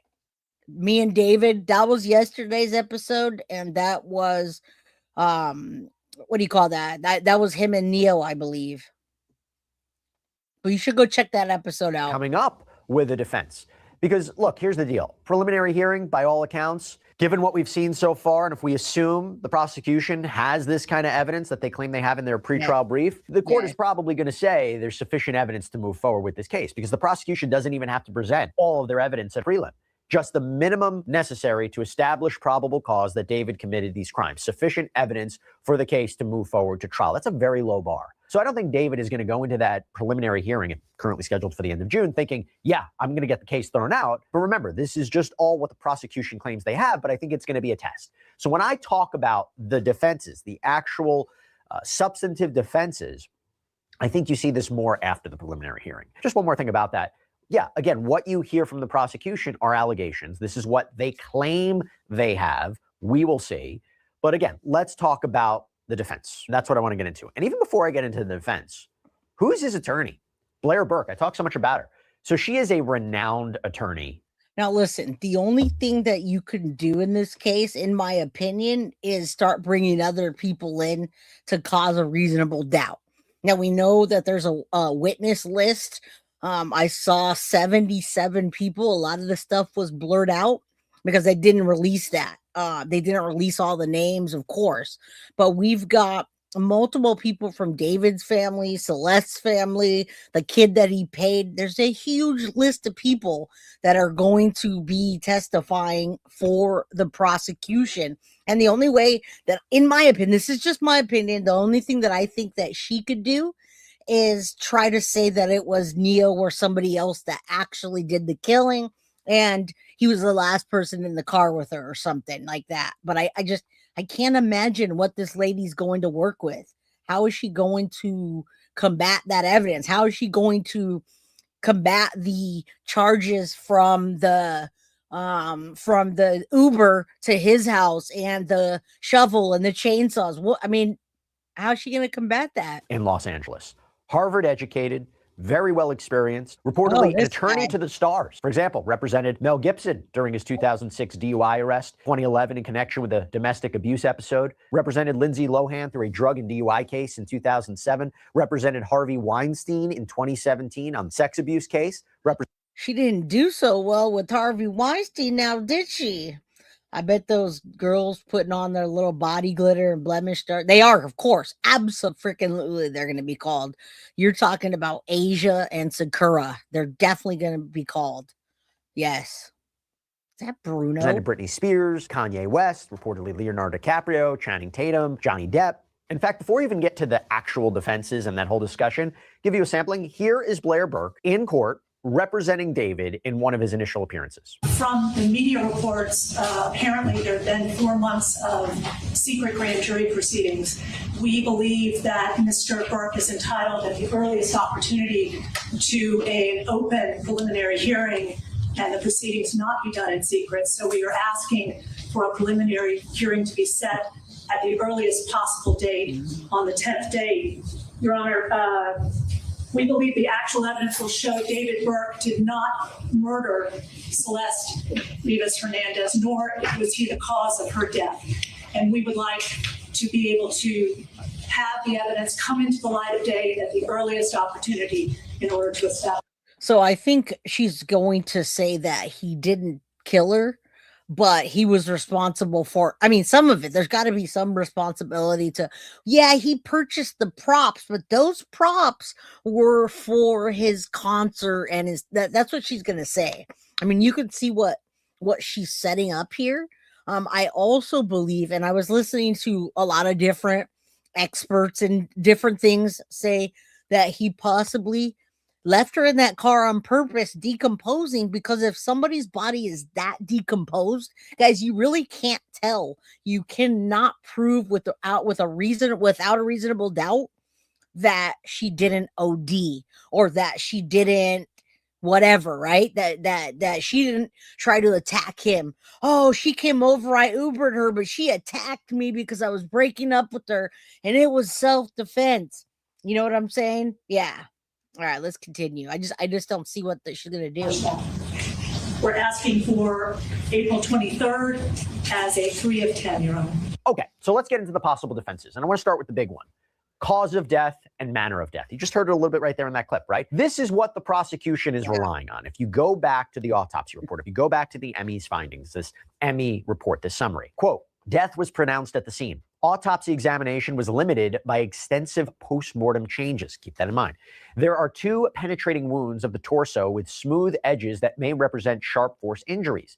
The wound on the upper abdomen penetrates the liver, and the wound on the left chest penetrates one of the left intercostal spaces with disruption of the adjacent ribs' cortical surfaces. The left lung appears intact. The bilateral upper and lower extremities show full thickness dismemberment.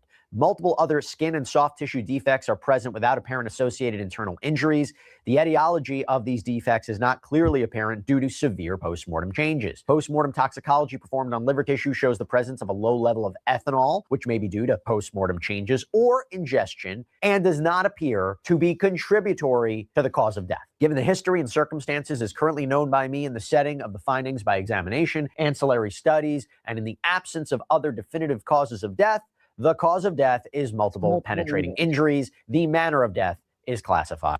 And that's what they're going to be fighting against, because the medical examiner is going to testify and say, no, this was not an OD. There wasn't enough, whatever they're going to say, right? And Carrie, thank you so much. Good to see you. Happy Friday. I did hear about Celeste fought her ass off, which means there was several defensive wounds. And I was going to talk about that today, but I didn't want to go so dark. I just, it's Friday.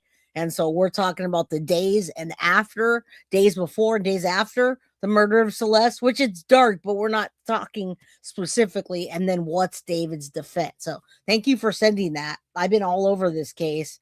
Neo, another creep, not surprised if he helped, right? Agreed. Oh, I don't think that there was a deal per se.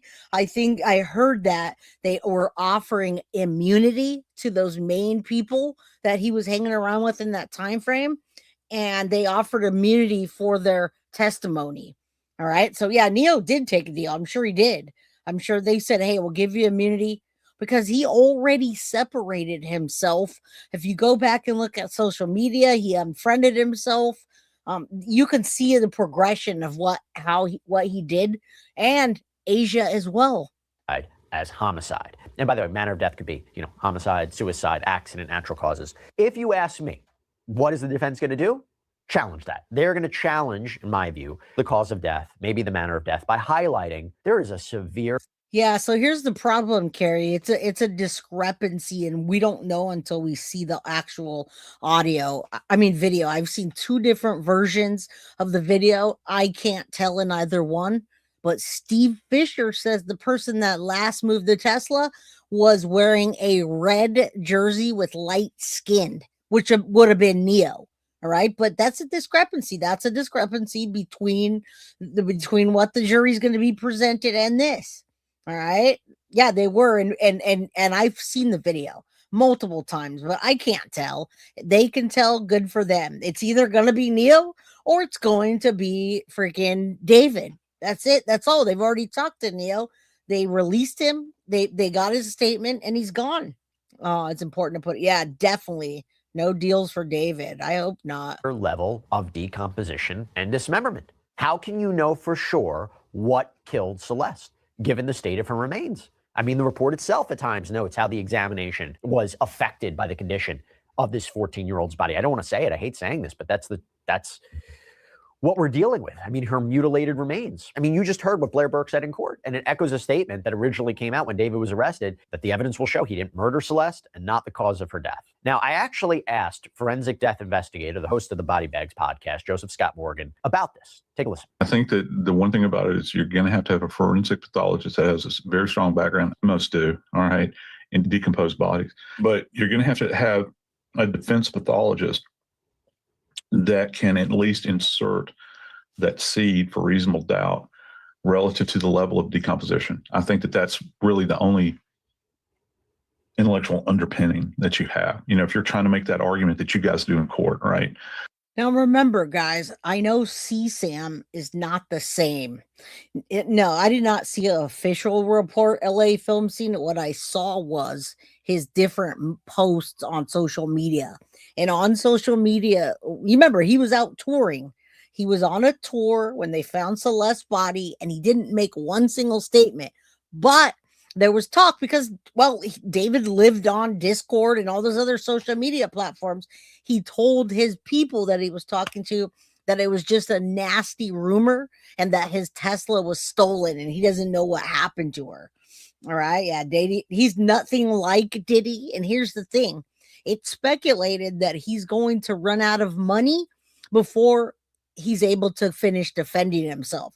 Blair Burke is a really high paid lawyer, right? And to go through a case like this with that much evidence, that's going to be a long trial. You better have some money to back it up, buddy.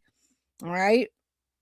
I mean, okay, so look, the evidence that they have against him is evidence just like this in his phone, except they have naked pictures of Celeste in compromising positions. That's what it says in the 9-page document of the, I guess it was the probable cause of the arrest. So I don't know about other minors, but they said minors and Celeste was in there, guys. So, I mean, how do you combat that? That's where you're going to go. They're going to have to lean into the decomposition. I know that sounds so bizarre, but for me, there's so much other evidence, digital evidence, circumstantial evidence, testimonial stuff that's going on, you know, in addition to the physical evidence that they have. This is a mountain. I mean, it's a mountain. I've seen, you know, cases with much less forensic evidence that have not gone well for the defendant. Yep. Decomposition, though, is going to be the big factor here, I think, and you're going to hear. Yes, after that date, so one time he said, "Where are you?" And one more time he contacted her, and that was it, Inquisitive P. And then she never contacted him again. Now, and all the other stuff, I mean, all the other stuff will be circumstantial because we only see her finger that says David, and you have to get someone to testify that that was her finger, but her finger's missing now. You know what I'm saying? I believe David beyond any reasonable doubt will be the only one who, yeah, I agree. But I mean, yeah, David doesn't have Diddy's money, not even close. And I think they're going to use him as an example. It's quite gory and disgusting what he did to her and other children. There's other stuff he's hiding, Golden Head. There's definitely other stuff. While the girls were in the bathroom scene, they mentioned that David needs to get bug spray. Yes, we talked about that yesterday too. We talked about the spiders and the flies and the bugs that were around her decomposing body. Yes, guys, so I've been covering this case probably more than you think. LA film scene and Carrie, this case, Nancy Guthrie case. There's a few cases that I just can't stop looking into. So yeah, thank you guys for coming today.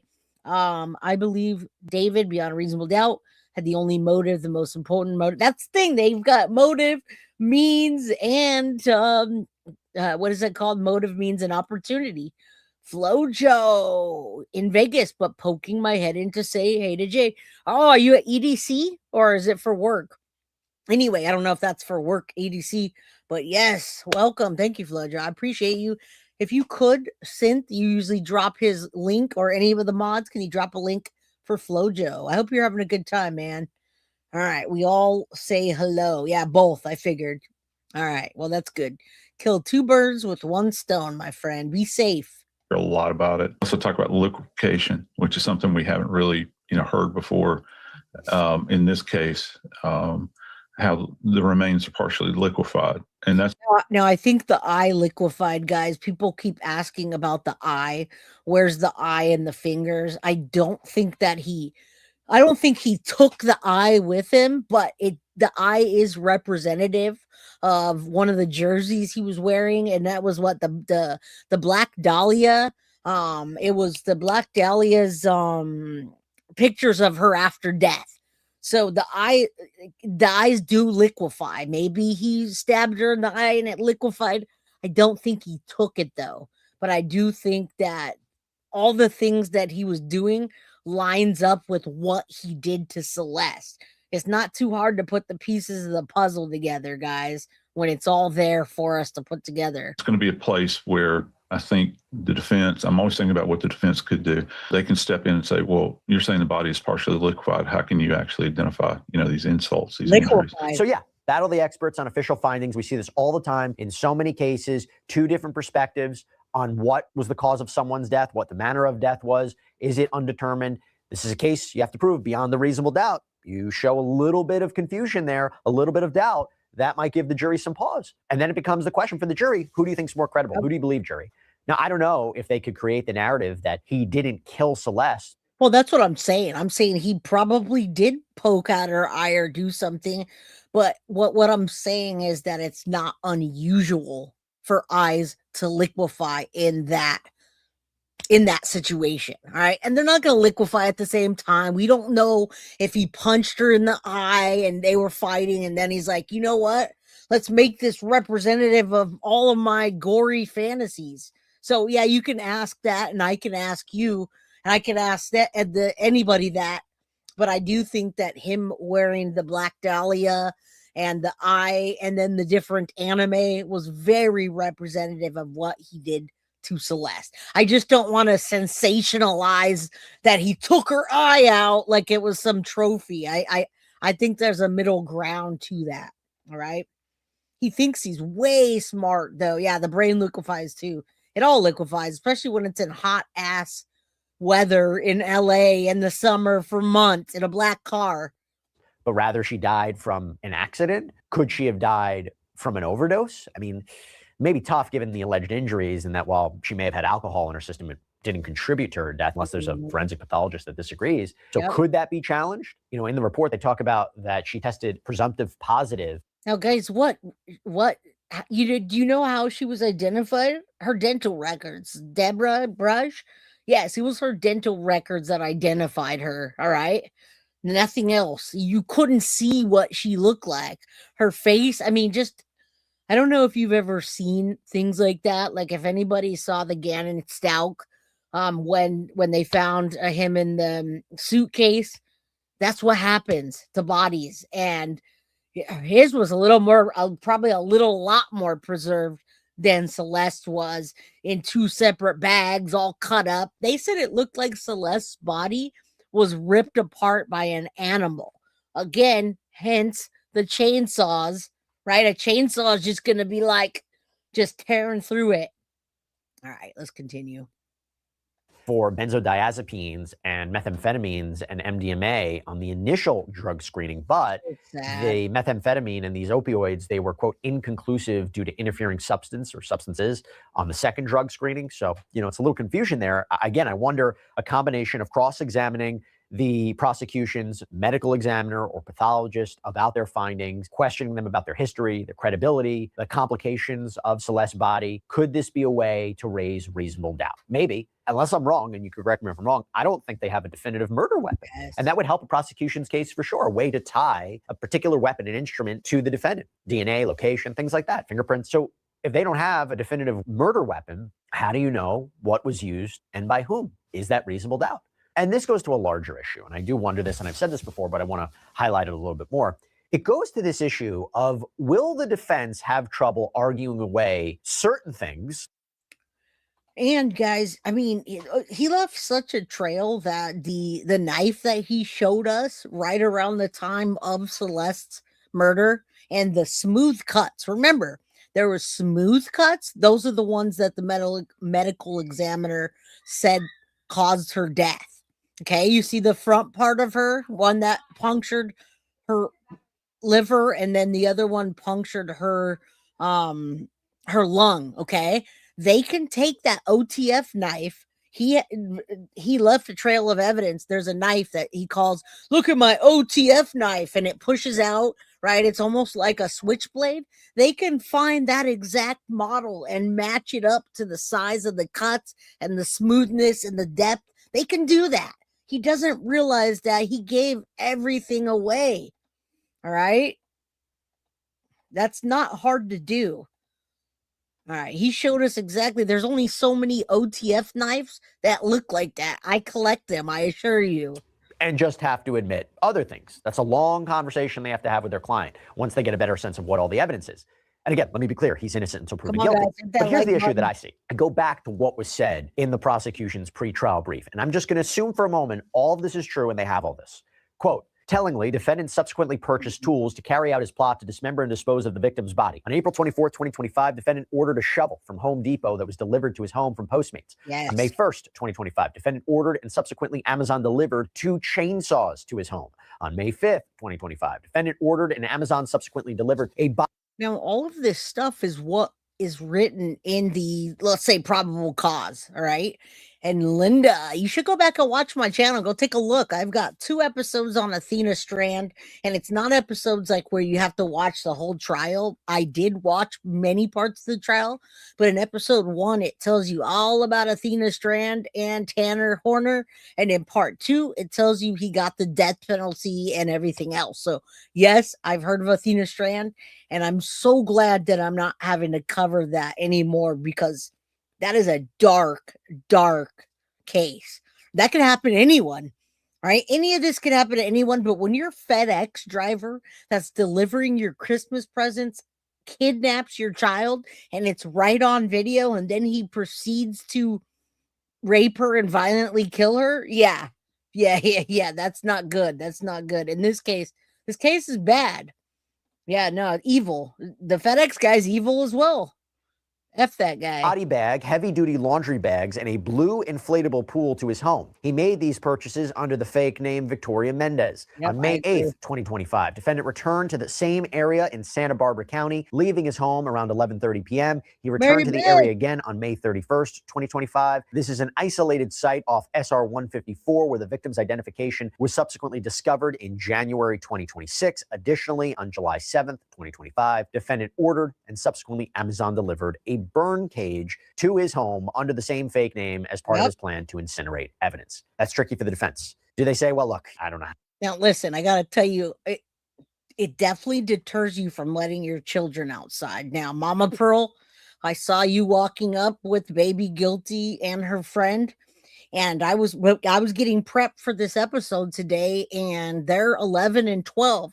They asked me, can you drop us off at the park and then we'll ask grandma to pick us up? And I said, abso-freaking-lutely not. Unless I go, you're not going anywhere. You're not going to the park. You're not going out front. You're not going to the store. You're not going to talk to the fucking FedEx driver. You're not going to talk to the UPS driver.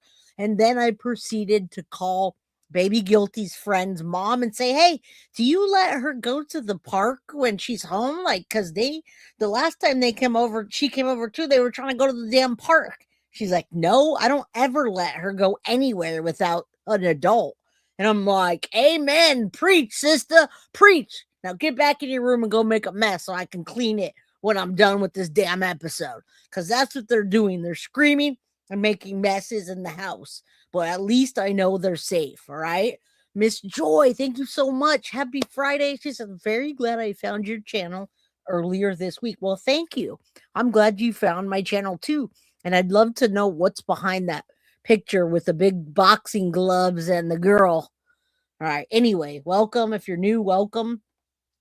Jessica says, did you see the video of David with the... Yeah, I did. And if you go into my last episode, we talked about that too. He had the mummified finger that he was wrapping. That was in the Tommy video that I did. He said it was someone's finger. I can't remember I covered that. Go back to my episode 2 episodes ago, and it shows that in the Tommy episode. I think a lot of people didn't realize I was covering this case, maybe? I don't know. Yeah, you guys, you stay your butts on. If you got to make a mess in the house, I'll freaking clean it. We'll call the house cleaner to clean it, but at least they're safe, right? Yeah, exactly.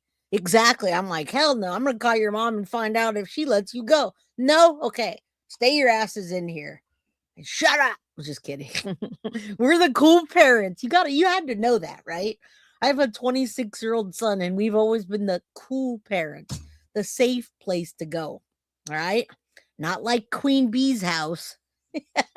We can argue against those purchases at those times. I mean, I guess they can say, how do you know for sure David was the one who made those purchases? Do they look at other potentially strange purchases he's made over the years? Do they say, hey, this was for other purposes, a music video? Strange timing of that, right? Considering if they say she was killed April 23rd, and then all of these very specific items are ordered and delivered. And again, they say that she arrived at his place April 23rd, that she's killed shortly after she arrives. There's no more cell phone use by her after that, and then he buys all this stuff. Or do they admit it? Do they say, yeah, he bought this stuff, and yes, he bought this stuff to get rid of Celeste's body? That we will even admit this, again, from the prosecution's brief. Moreover, defendant took horrifying measures to destroy and discard the victim's body. After placing her body into the blue inflatable pool to prevent her blood from spilling onto his garage floor, defendant used a chainsaw and perhaps other tools to cut off her limbs. Small blue plastic fragments were found embedded in the victim's remains, which were collected by the Los Angeles County Medical Examiner's Department. The fragments were analyzed by the LAPD's Forensic Science Division Trace Analysis Unit. An expert was able to make a physical fit match from the blue fragments to the blue inflatable pool purchased by defendant in May 2025.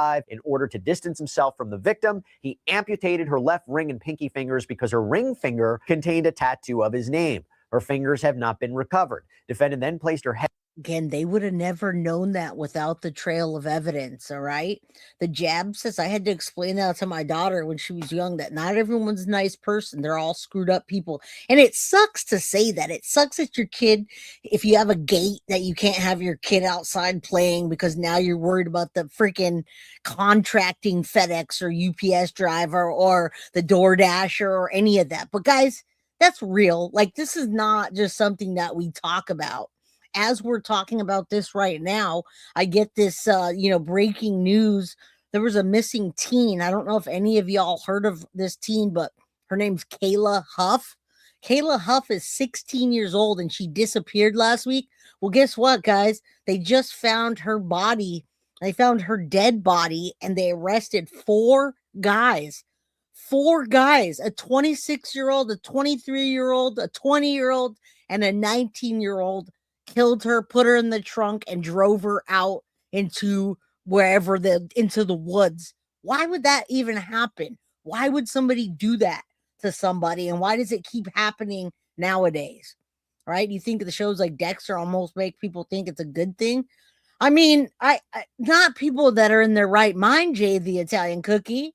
I'm a horror fan. I don't want to do that in real life, though. I mean, come on. Blood makes me sick AF. Head and torso into the cadaver bag that he purchased. He placed her limbs into a garbage bag, which he deposited into his front trunk, laying the cadaver bag on top. For several weeks or possibly months, defendant left the victim's body to decompose inside his Tesla. And the list of potential evidence, they say, DNA evidence developed from bloodstains collected from defendant's garage, which match the victim's genetic profile. Proof of defendant's Amazon purchases and deliveries to his residence, including 2 chainsaws, a body bag, an inflatable pool, heavy-duty laundry bags, and a burn cage after April 24th, 2025. And by the way, private investigator Steve Fisher, who's been on top of this case, he shared photos of some of those alleged packages, and you can see the deliveries are addressed to Victoria Mendez. So it's, again, unclear why David would allegedly use that particular name. But again, does he choose to admit all this? That could be very hard to argue against, particularly if they can match these items that were with Celeste's body to the ones that were actually purchased. Right? It's not like he just bought, an inflatable pool or bought these bags and... Well, he actually did. That's the messed up part. Mary Beth, I don't know when Turtle Island's coming on, and if Mab was here, he'd probably be able to tell us. When we find out, we'll let you know. I don't know if we're going to be on it or not, but yeah, Harris, 110%. We're fighting evil in these times, and it just seems to get worse. It's a combination, though. I got to say, it's not just because we have access to social media to see it, because more and more we're hearing of straight up family annihilators, wives killing husbands, husband killing wives, children dying from ODs of parents leaving out their fentanyl, 2 children drowned in a pool because these parents left their cocaine out. Like, come on, guys. This just keeps happening. And yes, we're hearing about it more. Yeah, you think that's why? I don't know. That's a combination of it. The ones that are associated with her remains are completely different. But does he admit all this? Quote, proof of defendant's purchase and delivery from Postmates of a shovel from Home Depot to his home on April 24th. Uber records showing defendant's transaction where he ordered an Uber to pick up the victim from her Lake Elsinore home and transport her to his residence the night of April 23rd, 2025. When LAPD served the search warrant at the home that David was renting after Celeste was identified, they reportedly found all sorts of evidence in the garage. I said this, right? The biological testing. But there's also the inflatable pool, which reportedly had multiple linear cuts. Guys, that's DNA. That's okay. So listen, he left a crap load of digital evidence. All right. So digital forensics are being done. Now take that out of your mind and throw that away. Pretend like we don't have 50 terabytes. Now go into that garage. And I showed you guys the garage before that he allegedly committed this crime, the dismemberment in. There's a bunch of blood and DNA evidence in the garage. Imagine what other evidence that's going to be in there, like any liquids, because she was already dead for quite some time. Celeste was dead by the time that he dismembered her. So, I mean, right in the garage. How much more evidence do you need? Right? Oh, man. So does he admit all this? Does he not fight it? Instead, do his defense attorney say, yep, he purchased this stuff after prosecutors claim she died, but it doesn't mean that he's responsible for her death, that maybe she died in another way, and that he panicked, and that he tried to cover this up, and that he was just part of her disposal or helped with the disposal. I've seen cases like that before, different circumstances. James Candarito, though, Florida, found not guilty of the murder of his father, but guilty in connection with the dismemberment. Took the stand, explained it. It was a disgusting story, but the jury believed it. So in other words, will we ever really know what happened to her? And again, if they can show that her body was too decomposed, dismembered to know exactly what the cause of death is, they admit to him panicking that she died. They come up with a narrative about how she died or the circumstances regarding her death, and he panicked and just got rid of her body. I mean, if he did that, he'd be found guilty of that. Unless he pleads guilty to that, you're looking at prison time. I will also say that defense attorneys will find any way to find chain of custody issues and contamination of evidence in any case. So just taking a step back, they may not admit to any of this. They may say there's problems in how all of this evidence was collected and processed. Any opening to say the forensic findings are not accurate, like the DNA or the pool fragments that, again. But the problem is, even if it's not accurate and there was some degradation of the DNA, guys, he left a huge trail of digital forensics. You're telling me that day, the last day on Earth, on this planet for Celeste Rivas, everything of hers stopped. She never used the phone again. She never logged into anything. She never accessed money again. And he only called her one more time after that. It just stopped. He didn't go around and ask friends, hey, can I give you $1,000? Where's Celeste? I can't find her. He didn't do all the things that he did before. This time it was just gone. She was gone. Amen. And if you see something off task, check. Don't let them go. If you have to take your camera out, let them know you saw. Yeah, but be careful. Be careful. All right. The Robert Durst case and that was crazy. My goodness. He sold his soul. I agree with that. I think he rightfully sold his soul, and he was happy to. I mean, he was into some pretty dark stuff, but it wasn't lightheartedly into it like he tried to portray, because he wouldn't have done any of this allegedly. Wasn't handled or processed correctly. That's common. We see that almost in every case. So that's putting law enforcement under the hot lamp during cross-examination, questioning the findings. But if you can show the jury that the official findings might be tainted, that they're not accurate, that is key. Now, I don't know if that's the case here, but calling out something to look out for. And while I'm laying out what we can expect to see, again, I think there could be a real argument in strategy is, look, mutilation charge is what it is. And there are other areas to chip away at too, if we're talking about reasonable doubt, other places for reasonable doubt. Because according to the prosecution's brief, they say surveillance video and other evidence confirm defendant was the last person to drive the vehicle on July 29th, 2025, before he left Los Angeles on a concert tour. Okay. Now, the defense's natural question could be, sure, but did anyone else move it after that? How do you know? Her body wasn't reportedly found until September in that car. Who else had access to that car at that time? Who else could have had access potentially to Celeste's remains? I mean, the filing states that David lied to friends, business associates, and others about the strong smell of decay in and around the home and the car. The defense will very much cross-examine those witnesses about it, question those conversations, question what David really said or didn't say, raise hearsay objections. And another way to look at it is it could be very difficult for defense attorneys to say that he was completely in the dark and had no idea what was happening, although Is it possible someone else is involved, had access to the car? And if you do that, that changes the story. It goes to this idea of who may be a cooperating witness as well. And if someone took an immunity deal. Oh, come on, man. We already know this happened. I love the speculation of it, but man, it's already happened. Now, I want to tell you guys, I could tell you about what Stefan Stern's up to. I'm not going to sit there and give a shit, though. I don't care. All right. Stefan Stearns has a girlfriend. He has a Tennessee girlfriend. Some chick that's claiming to be from Tennessee is constantly going back and forth with Stefan Stearns. Now, why anybody would want to be the girlfriend of Stefan Stearns, I don't know. I wish this would stop doing that. But that's the info I can tell you now. I'm not going to sit there and listen to jail calls unless it's talking about the crime or Jen Soda. Y'all can watch that somewhere else when it does come out. But yes, that's what I'm going to tell you right now. You guys know I talked to his mom, and his mom talks to him, obviously. And so, yeah, he has a girlfriend, and she's from Tennessee, allegedly. And at some point, all the phone calls and texts will be put out there. All right?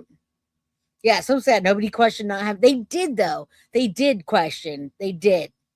She was never missing. She was already dead. I know, Harris. To testify against David, that is prime ground for attack by defense under cross-examination. Why do you need protection? Were you offered protection? Were you promised something? Just to point the finger at my client, this big star. Law enforcement had tunnel vision. They needed to make an arrest. They went after the shiniest object. They went after David. Are you really responsible? Now, look, I'm speculating. I don't know if that's where they're going to go. Again, I'm thinking of things that might happen. I'm just giving you things to be on the lookout for. I got to go to something else, though. Go back to the brief. Quote, at approximately 8:40 p.m. on April 23rd, 2025, defendant sent an Uber to transport the victim from a Lake Elsinore home to his residence. They communicated. Now, don't forget, guys, hit that like button if you came in. Hit that like button if you're going out. Take a look at our goal. We have a goal. Even memberships, gifted, what have you, will work. All right? I don't know. I'm going to have to tape this computer. The light does that. You know, the new fancy computers they have that has lights on them? Like, I didn't even want that. All right. Midnight Lace, just wanted to say I've been listening behind a bush. My pain level's off the charts. Thank you for helping my mind get off. Happy Friday. Well, happy Friday to you, and mad prayers for you. I hope you're feeling better out there in the bushes. Go relax if you can. All right. Thank you, Kelly. Thank you for being here. All right, let's continue.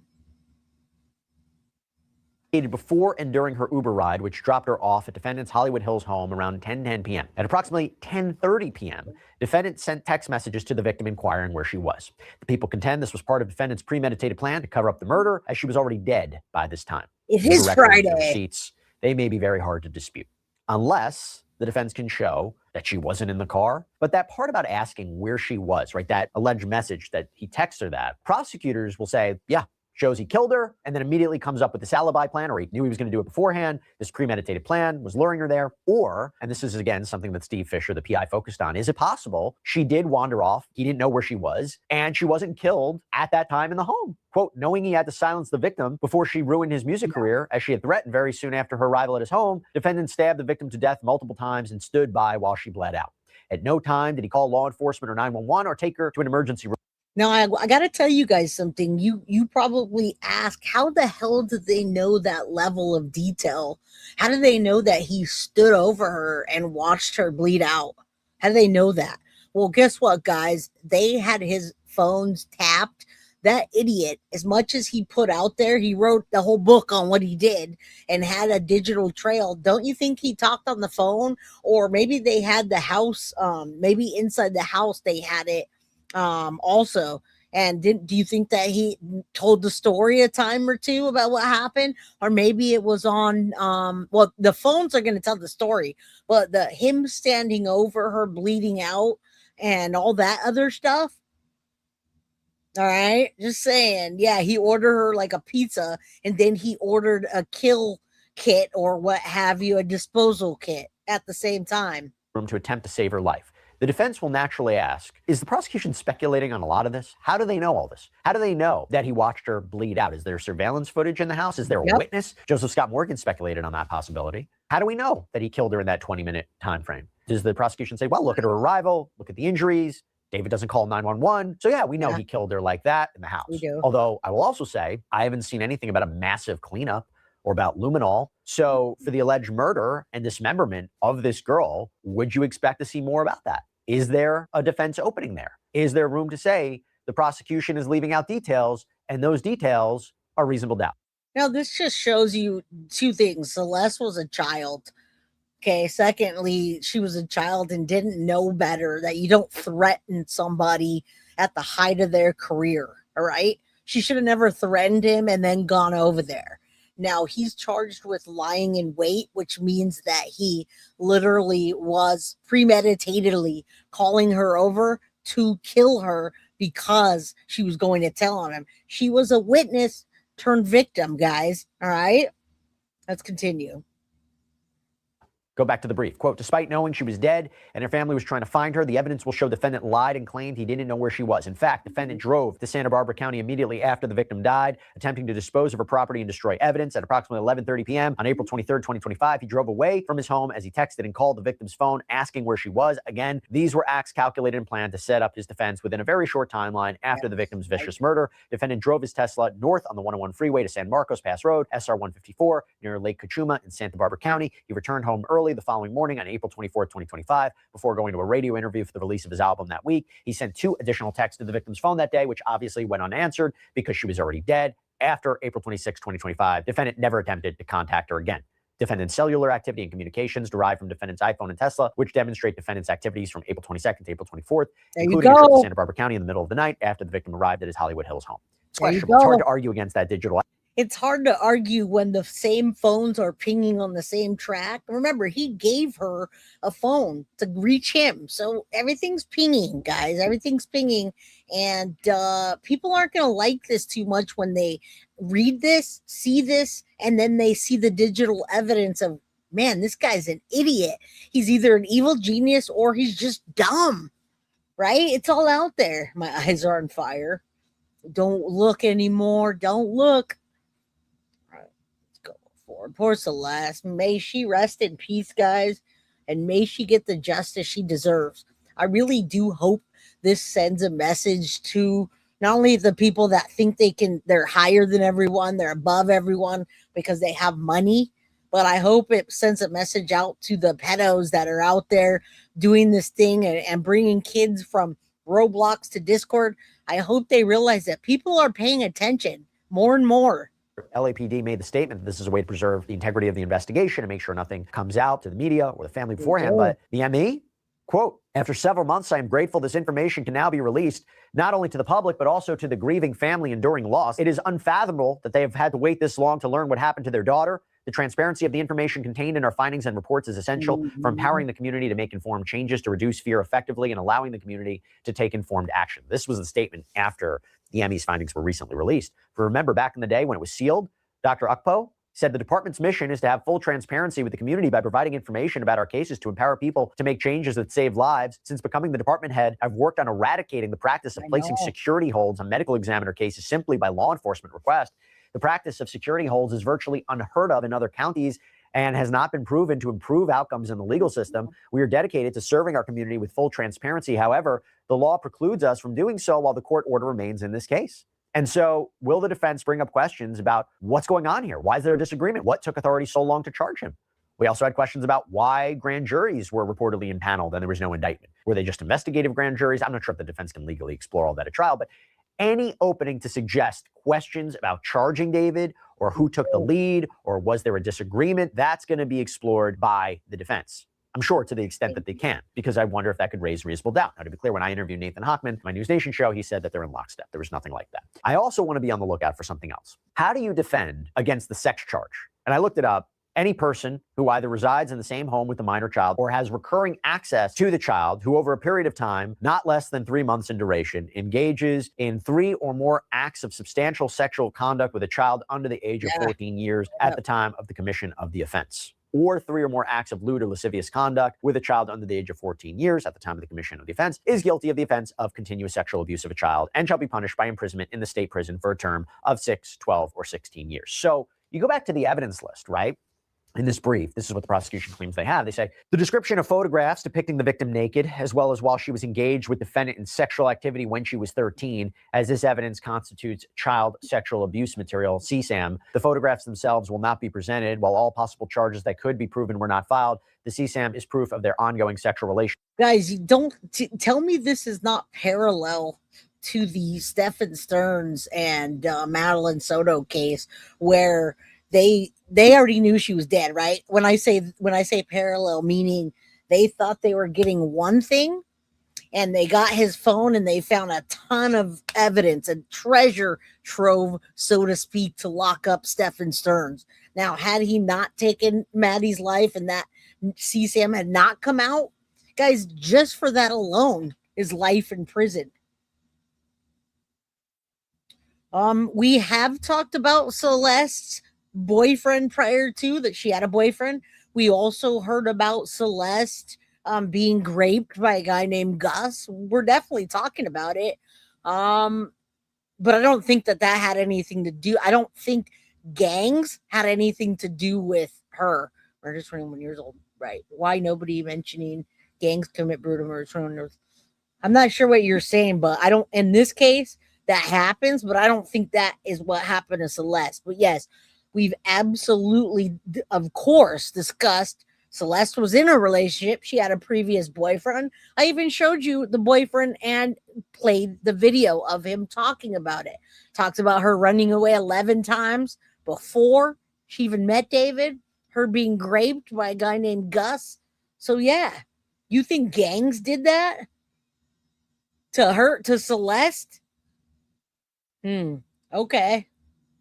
While the victim was 13 and 14 years old. Numerous text messages between defendant and the victim evidencing their sexual relationship, pregnancy, abortion, use of Plan B emergency contraception. Messages through March 2025 prove defendant continued to manipulate the victim as she messaged, "All we do is have sex and just hang out. Man, I want more than that for myself." These messages were obtained from defendant's iCloud data. It's bad. That looks really, really bad if they have that. But could the defense say, how do we know for sure they were engaging in sexual activity, particularly when she was that age, or the because there were pictures. We've heard that there were pictures. Her death planned by elites. Okay, I mean, either way, David's gonna get it pinned on him. Stearns' parents had no clue. But yeah, absolutely, they weren't even in the same realm of what he was doing.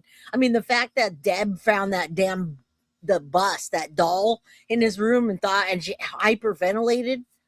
I mean, when your kids are in their 40s or late 30s, you don't know what the hell's going on with them. David's parents, however, knew what was going on and they met Celeste. All right, let's continue.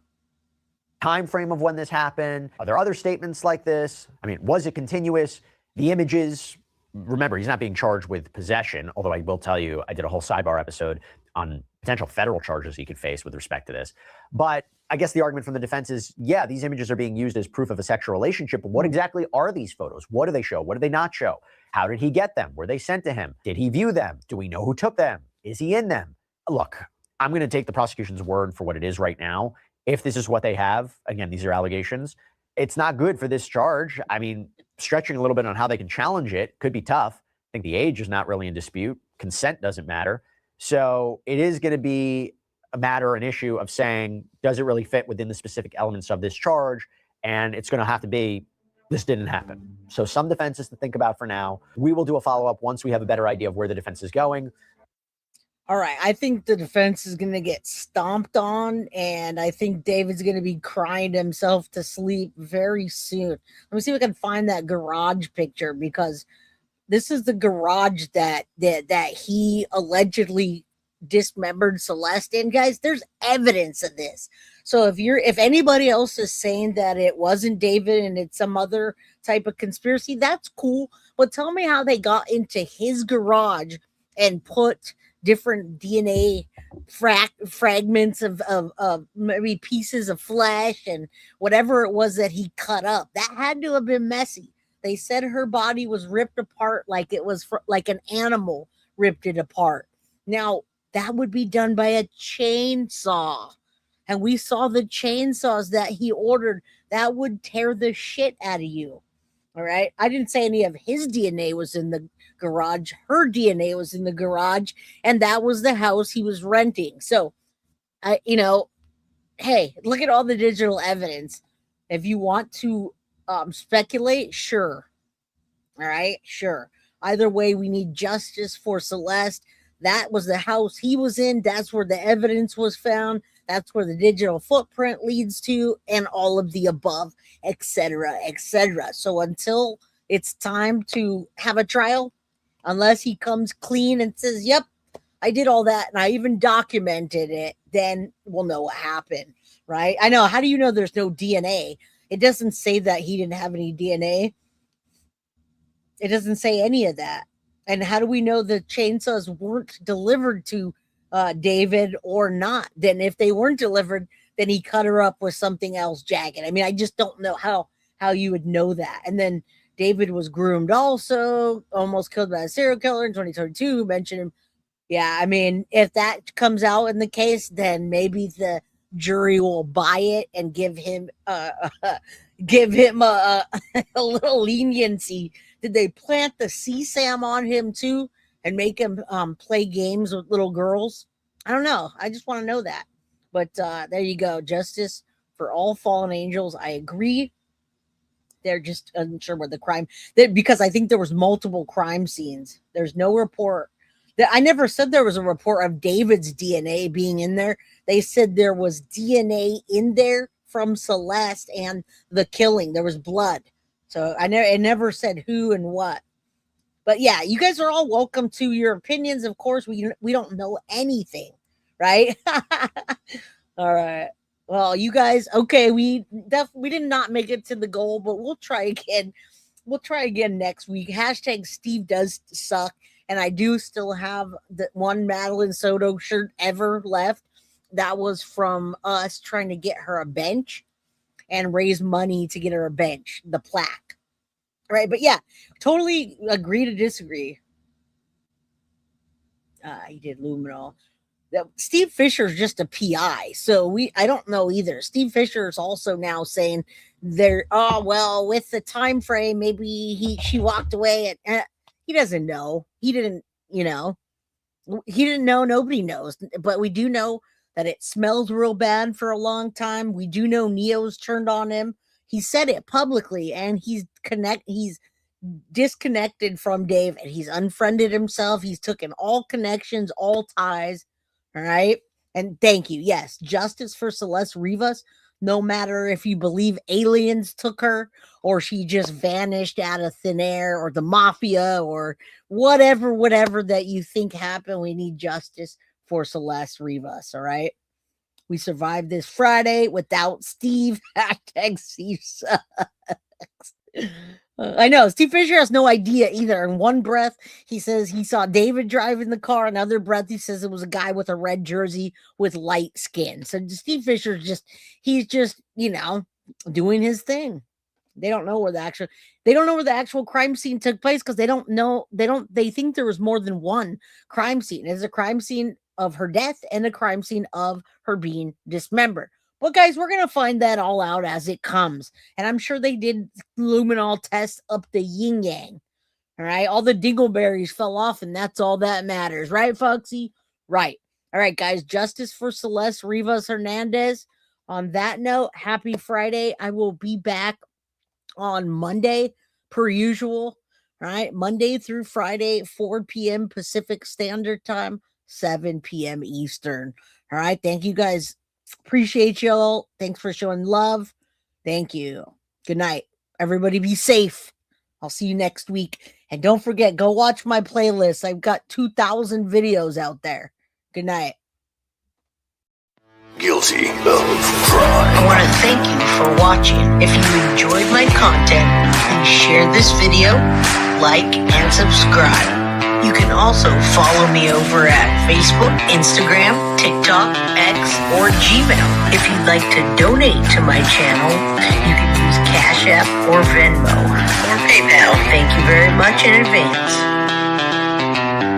Guilty of crime. Are you guilty of crime?